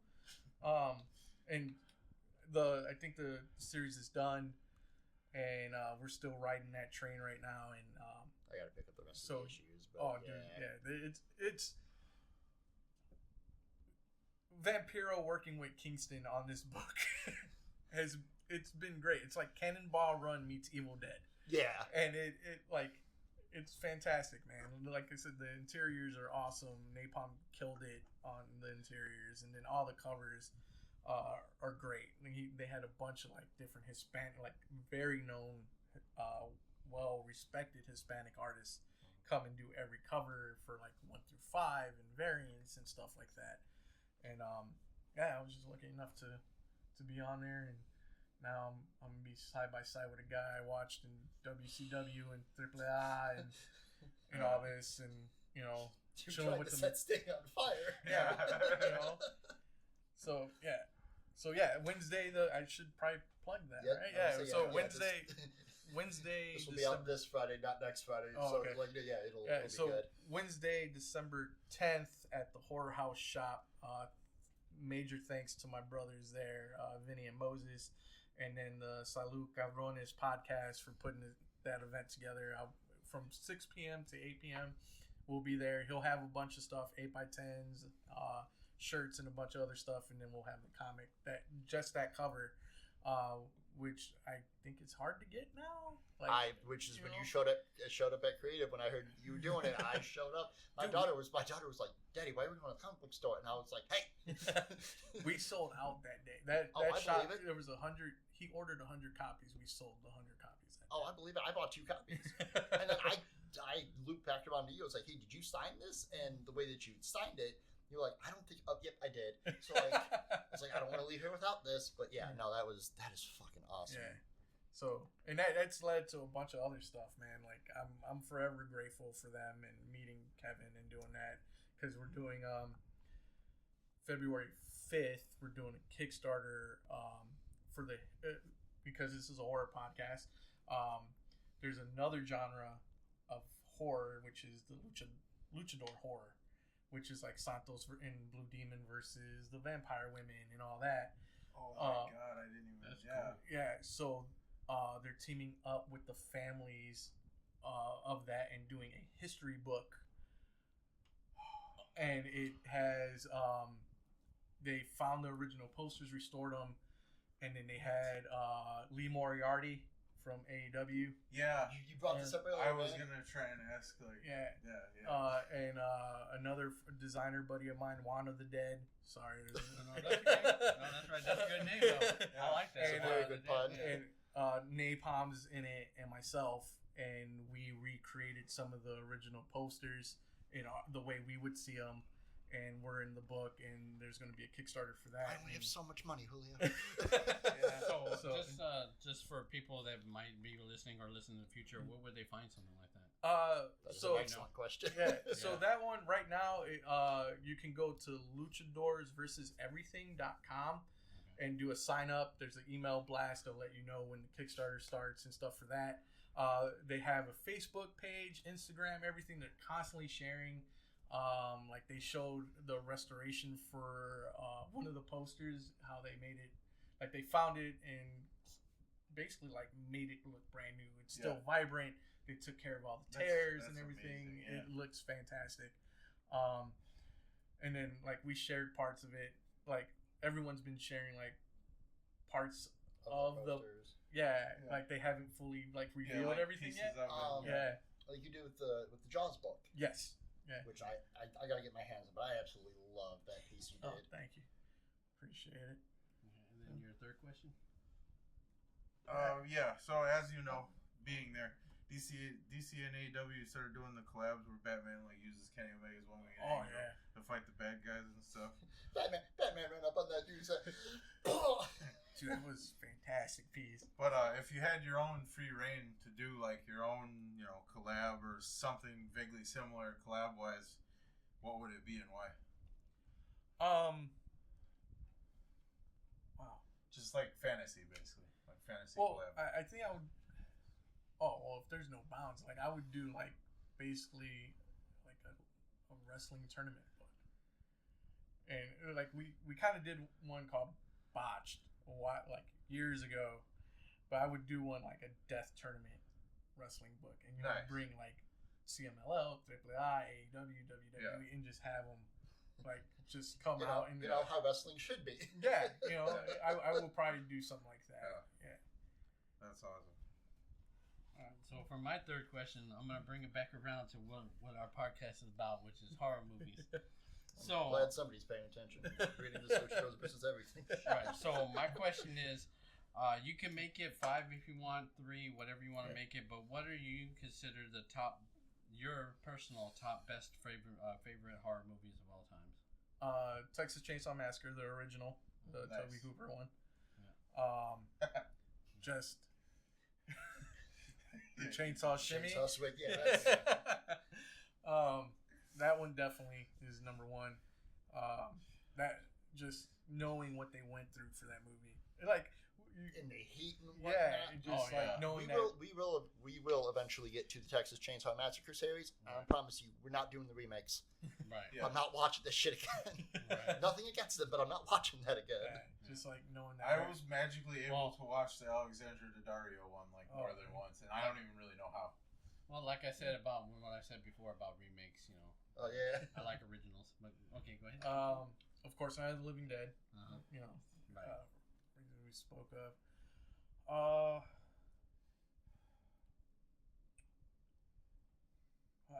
Man, this is a tough question because there's so many, man. There's so many that I'm like, it's my jam. Yeah, I always feel like that too. Like, I don't want to miss anything. Yeah.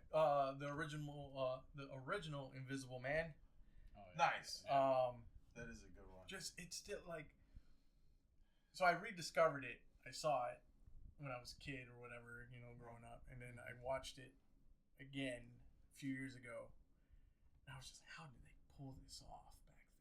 Yeah. Because technology wasn't that great, and I know, I know they sat there, X-Acto knifed, taped, glued, all that, but just to, it looks and so. Somebody digitized it and they called it masking, and now I hate it. Yeah, but it looking at it from the original film, it looks so seamless. Yeah. Right. It's perfect. It's you're right. The acting is cool. There's some stuff in it, but I give a pass on the acting back in the days because these people were doing taking content and turning it into something, and they didn't know what to base it off of. Like, look at Adam West as Batman. That man had no idea what to do with that character, and he killed it. I can't do an Adam West voice, but he's like, so there's this guy that dresses as Bat who's rich in this book. How do I turn that into a damn show? Right. The 1978 Halloween. Yes. Yes. Just because Carpenter's a badass. Yeah. And that movie, that's another staple of my family, is that one. That whole franchise. Yeah. Except for the Rob Zombie ones. Sorry. Not a fan. I still like get him. the fuck out. I still like him. I think it's just because I like Rob Zombie though. So not to cut you off, but the only Halloween movie that I had a problem with was the one that wasn't actually based on the other movies, which is the one Halloween with 3? I think it was 3 with the weird, the TV thing and all that. I was like, what the? Yeah. That would have been good if they didn't put Halloween on the title. Right. I'll stick with those 4. Okay. Halloween 78, Night of the Living Dead, Texas Chainsaw Massacre, and right? That was Invisible Man. Invisible Man. Shit. Right. Yeah. So those would be the 4 I would say are like my staple. Hardcore. Yeah, those Okay. are the ones. Yeah. So to kind of piggyback off of that, if you had to introduce somebody into horror, and I'll only give you 3, and I'll be like, hey, give me a list. Yeah. But if you had to, like, if somebody didn't watch horror, wasn't into any of this, what would be kind of like your intro movies for them to watch? Like, what would be like, oh, hey, check this out. This may get you into it. Like Gateway? Yeah, that's the fucking what I was looking for. Gateway horror? Definitely Gremlins. Yeah. I just realized what your shirt was. Too. Yeah, Gremlins, yeah. That is so sick. That's a nice shirt, by the way. Thank you. Is that a... It's Puma. Oh. Puma did a collab. Okay. I thought it was... That is an awesome shirt. I was going to ask if it was a Horror House Oh, t-shirt. there's a tag with the rules in the bottom, too. Oh, that's cool. sick. Yeah. That's so I amazing. only asked because I want the Patrick Swayze ghost shirt that they did. Oh, yeah. It has the makeup on. Yeah. Dude, Vinny and those puns, man. I was just like... The Candyman one is the one I think I want the most. Dude, like, I don't know. That dude... So, I've known this dude for 10 plus years. And I still wonder how his mind works with these puns. Because he'll just out of nowhere, he's like, like, what are you laughing about? John Candy is Candyman. And you're like, what the fuck? And then he draws it, and you're like, that's pretty Why cool. can't anybody man. see this shit in the 80s? Yeah. You know, and then the Ghost Swayze thing. And, like, he's full of them, man. Like, the dude's a walking... Even the Stab series stuff. Like, Yeah. I want to... God, I want to get that so bad. Not to interrupt, but I just thought of a cool one. I don't know if he's done this already, but when what you just said, John Candy is Candyman, I was just thinking, what's his name is, oh my god, I just had it in my head for a second there. It was, What other movie was he in? No, it was, the original, movie where they robbed the casino. What's it? Ocean's 11? Yeah, Ocean's. What's his name? George Clooney. No, the original. The With original. the Rat Pack. Sinatra? No, the Dean Martin? no, the other one. What's Sinatra in that? Yeah. Oh, okay. I think... I was like, Hold on. Rat Pack. I don't can't remember. ever think of his name. I hate it when I blank on people's names. What, Sammy Davis Jr.? There you go. That's the one. Oh. Sammy Davis Jr. as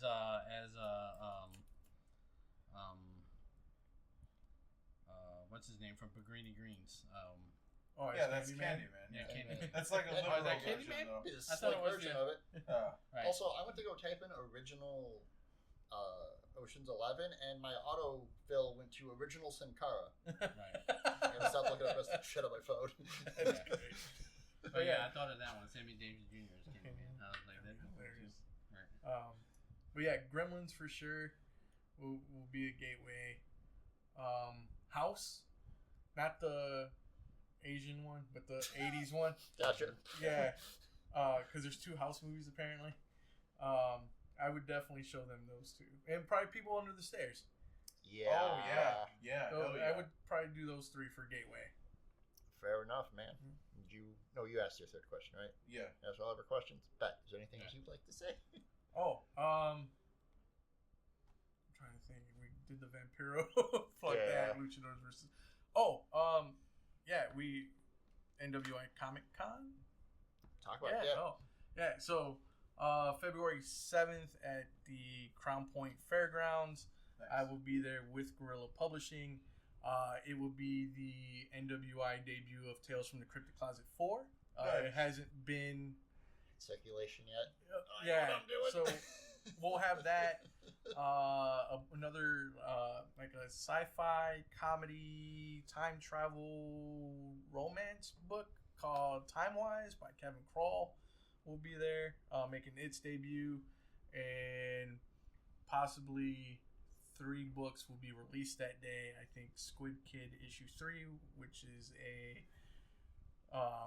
small comic book by a young lady who hand draws it all and everything. She's 13 now. Is it? Yeah. Is it Adam's daughter? Yeah, Adam's Okay. daughter does it. I saw some of her stuff, and Yeah. it's really fucking It's a good. good book, man. I mark out for it when I see it coming out. Hell yeah. Adam's been, if you follow Adam Farster on social media, there's a possibility that Blast Radius issue 2 will be out, and then the book that Adam and I are working on called Hugo, Monster Hunter, which spawns off of Blast Radius and Tales from the Cryptic Closet issue 2, will possibly be making its release date there as well. And then, just thank you guys for having me, and I appreciate it, and thanks for asking me to do the artwork too. When you told me like, hey, or asked me, you're like, hey, would you mind doing this? I'm like, send me the photos, man. I want to do this shit.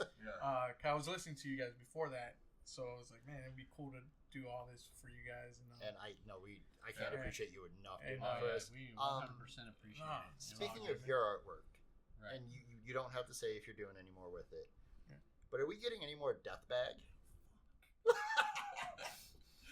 Dude, so I just had this conversation.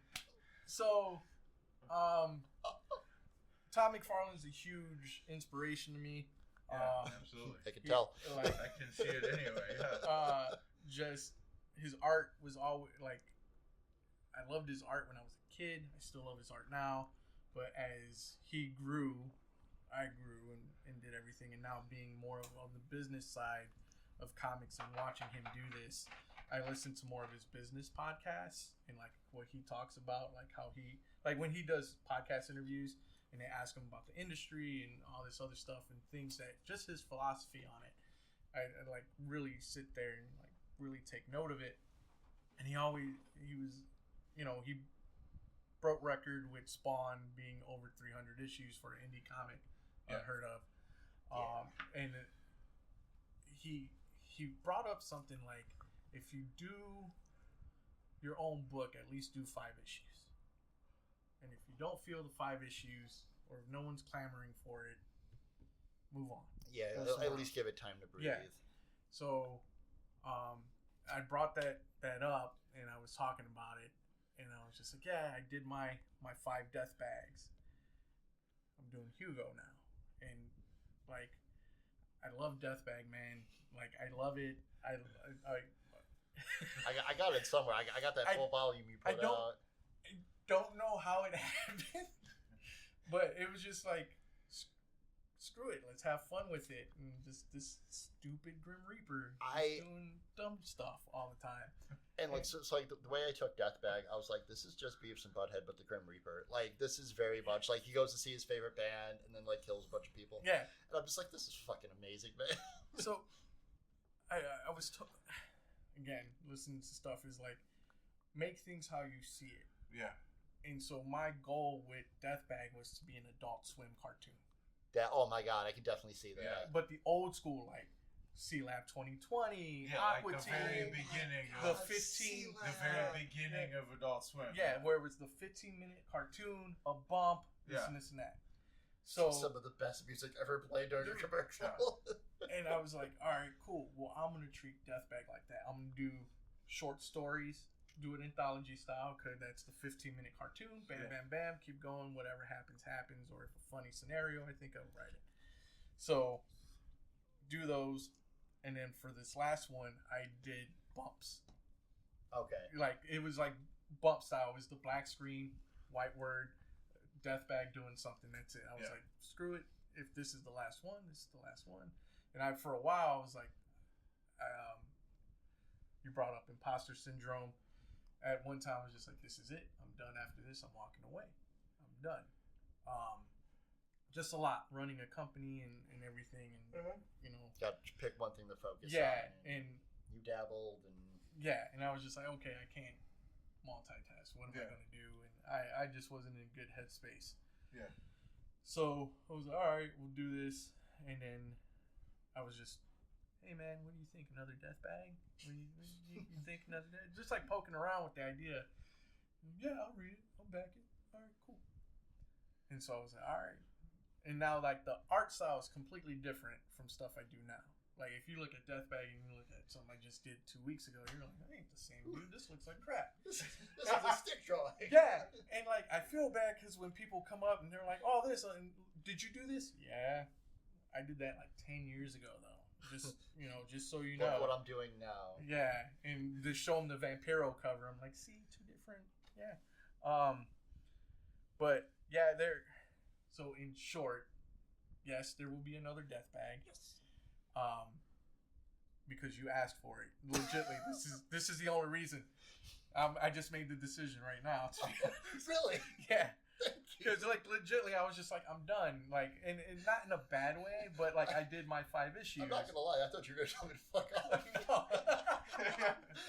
I ain't touching that shit again, Jennifer. No, like it's like from like my birthday last year, Ben got a custom Death Bag action figure made for me, and it's based off the first cover. So he's holding the sickle, he's got the headphones on with the Walkman, and It's just me in high school. Like, yeah, and like there's been some stuff that's happened that's hilarious. Like there's a story I want to tell that happened to me personally. Yeah. That I just find this most dumbest shit that happened, and I laugh about it. And I was like, what if Death Bag had to go through this, right? Like, yeah, let's just do that.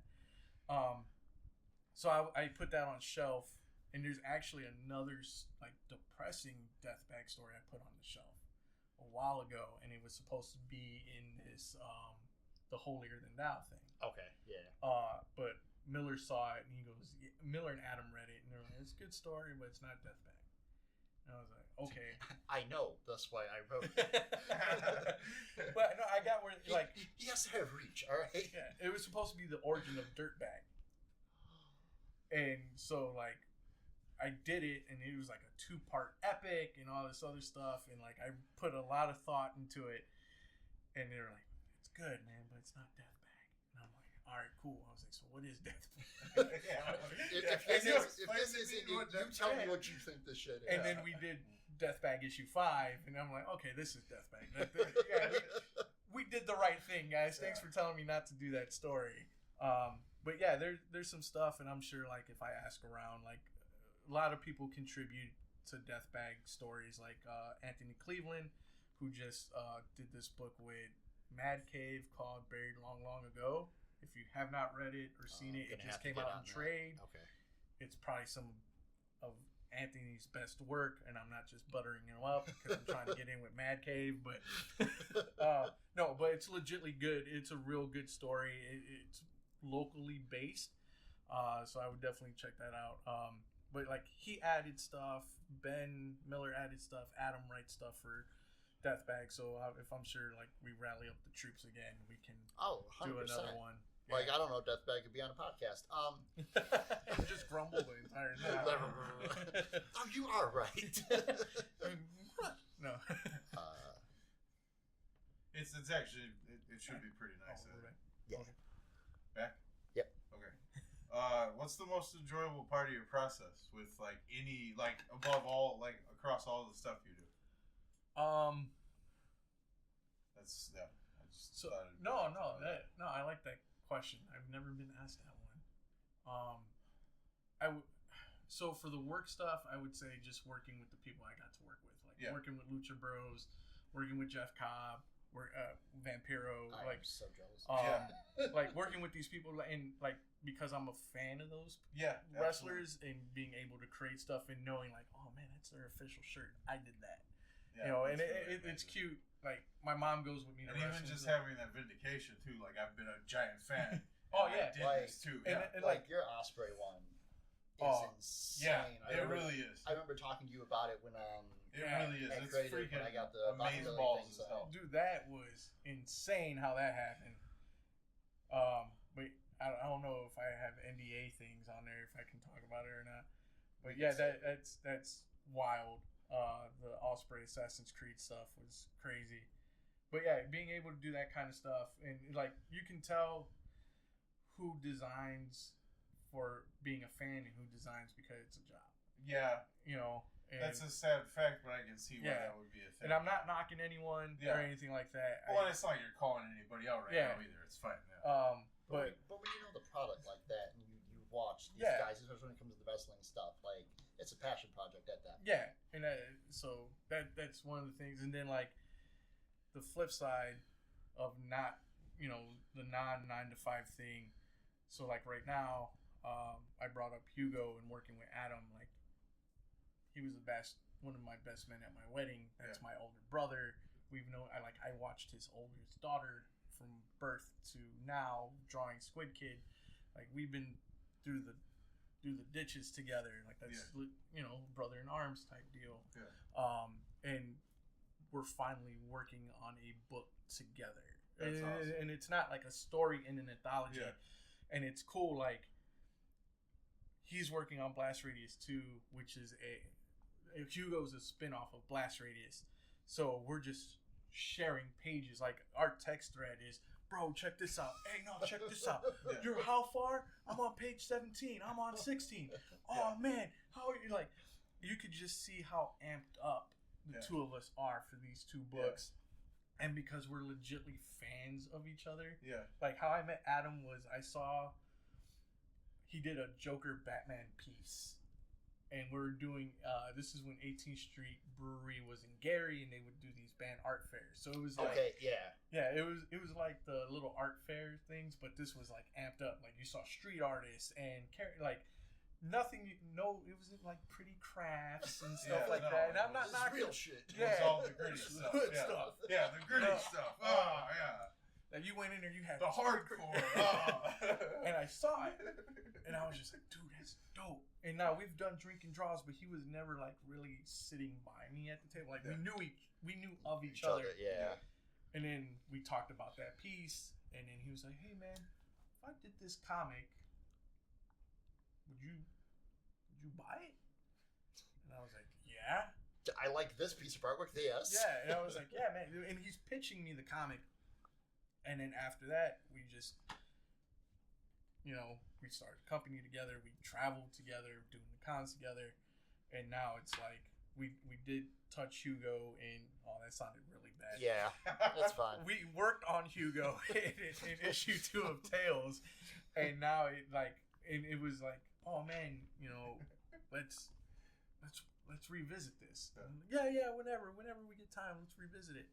And then, like I said, like I told you guys earlier, he had done Blast Radius 1 and goes, I have this 5-year plan. I have this world and this now. I'm like, all right, cool. He goes, you're going to draw it. I'm like, oh, shit. I already have all this stuff. And he was like, yeah, man, you and me, we're gonna do Hugo like we planned. And dude, I'm grateful for every project I ever worked on, get to work on. But there's something here, like, legit. That just feels right. Yeah, like, I've been saying this a lot lately, just talking to people. Like, when I'm drawing this book or drawing these pages, everything stands still. Yeah. It's like in the movie, like, you just see that single shot of that person just sitting there, and everything's fast-paced, moving around. Yeah, them. like and and they're just there. And like Bradley Cooper in that movie about Adderall or whatever the hell it was called. Yeah, the quick time moment. Yeah, where like everything's bullet time. Yeah, all the gears are moving around everybody, but it's still just what they're focused on. Yeah, and like I don't hear anything. I don't see anyone. I'm in an environment. I know things are happening. The building could be on fire, and I would not know. Yeah, because I'm so zoned in. Building's on fire. Let me finish this panel. Yeah, and like, I got one more. All right, cool. But I haven't been so amped up to draw a book in forever, and it's showing in here. And it's like, again, I'm working with my brother, and we're just bouncing. Like, the script is not being rechanged, but there's elements of it that he changed because of the art.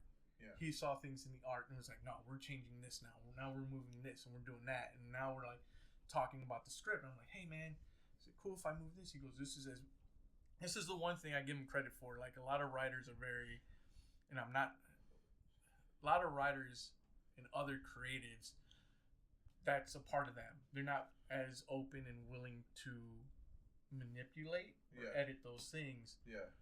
Where this guy told me, he was like, this is as much as my book as it is yours. Awesome. This is the guy who, this is his plan, this is his vision. Yeah. And he goes, yeah, but you're drawing it. This is you. This is part of you that as synergy, well. And just because he's automatically operating that assumption that whatever your input is automatically going to make it that much more epic for the both of you. And like, however it releases and comes out. Yeah. And I like that makes it so much better. Yeah. And like, it's been fun, man. This has probably been the best experience I've done in a very long time. Yeah. Like, obviously drawing Death Bag and Tales and everything, I'm having fun with that. But I haven't done a full book in I don't know how long. Yeah. And so it's like cool to revisit that, and it's just satisfying that. Going back to your question, Juan, about like if someone gave me this, and you know, can you go play in someone else's sandbox? But now we're playing in our sandbox. This is our roles. This is what we want to do. This is how we're going to tell the story. No one's telling us anything. It's very much back to the Ultimate Hustle with, you know, going full circle. George Romero and everybody, all these independent stuff. It's all punk rock, no matter what. It's DIY. And we're going right back to those roots and enjoying the medium again. So yeah, that's been, like I said, working with those people with Pro Wrestling Tees and working with those wrestlers, and now like just doing this book with Adam has been fantastic. So no, that's awesome. I'm glad to know it can be kind of something I'm completely unfamiliar with, and the most hype is still the camaraderie. Oh yeah, that makes me happy to hear. There's nothing like doing stuff with your friends, and so I gotta give you props, man, because at every end, like a lot of the end of the episodes, you thank them for doing this with you, and I was like, that is probably the coolest thing I hear on the podcast is hearing like, hey man, I'm with my boys, we're creating something, regardless of who's listening or how many listeners, we're still making something really dope because we're doing it. And that's the same shit we're doing on the comic aspect. So it boils down to that. Like, just have your boys, and then have like hearing that you guys were like, hell yeah, we're down. I don't give a shit. Right. Well, and then, you know. Well, it took 5 years of D&D for me to be like, hey guys, we were doing a podcast with me. Right. Which that's always been my thing. Is like, I constantly like, even to this day, sometimes like I miss my air cavalry dudes every fucking day. You know, I miss it constantly. Then I realized, well, how do I like manufacture like a camaraderie thing that I'm constantly gonna bitch about from the army that's now gone, you know? Yeah. And then I realized, well, yeah, you can just do a different version that doesn't happen to be while bombs and bullets are going off. Right. Yeah. Well, kind of like what you were saying. When you do something you love, it's not work. Yeah. Exactly. Yeah. And it then becomes pleasure. Yeah. And then like gives you an excuse. Like you build, like it becomes more than just like your homies and your friends. Like I said, like that you're bonded in that thing. It's like being in a band going on tour, doing it's the same thing. It's like we work together, we survive, man. My God, I think this has been the best full circle I think we've ever had. But speaking of D&D, before we wrap up for the night, coming in January, we are going to start it up again. This time, it'll be a podcast called Steel and Static. And I love you guys to pieces. For the love of God, trust my process with this one, okay? No, you guys told me what you wanted, and I did everything of that. You told me Spelljammer was okay this time. Yes, so I'm all aboard. I put my own shit on it. And when I joke about names, I'm just teasing. No, you're good. I love joking. Like, we gotta do the Spaceman. Spelljammer. Jen, trust me, I got something. Please, I got something planned. So throw a mech in there. It's fine. Right. I built enough Gundam models. It's okay. But that's gonna wrap up. Oh, the Creative Commons. Yeah. Sorry, if you want to plug that, because I'm gonna be there. That's on a Tuesday. I got no problem with that. Yeah. Last thing for the year. Sorry, I completely forgot about it too. No sorries here. December 23rd at Creative Comics in Griffith, Indiana, about 7:30 until whenever I'm tapping out. Because we go long for these things. I'm doing my annual commissions for a cause. It's $20 for a black and white head sketch on a black comic book cover. 100% of the proceeds goes to Northwest Indiana Cancer Kids Foundation, which is a thing very near and dear to my heart.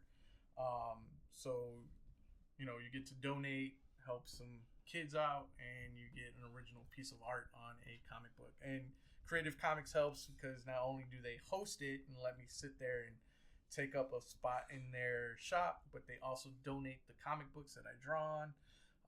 So basically they give up inventory that they paid hard money for and donate that for charity. So anyone who shows up can get a piece of art. And if you can't make it, you can email me or DM me, and you can do like a pre-order type deal. I'll just do it, and it'll be extra. Yeah, I'll make sure. For shipping the charity stuff. Yeah.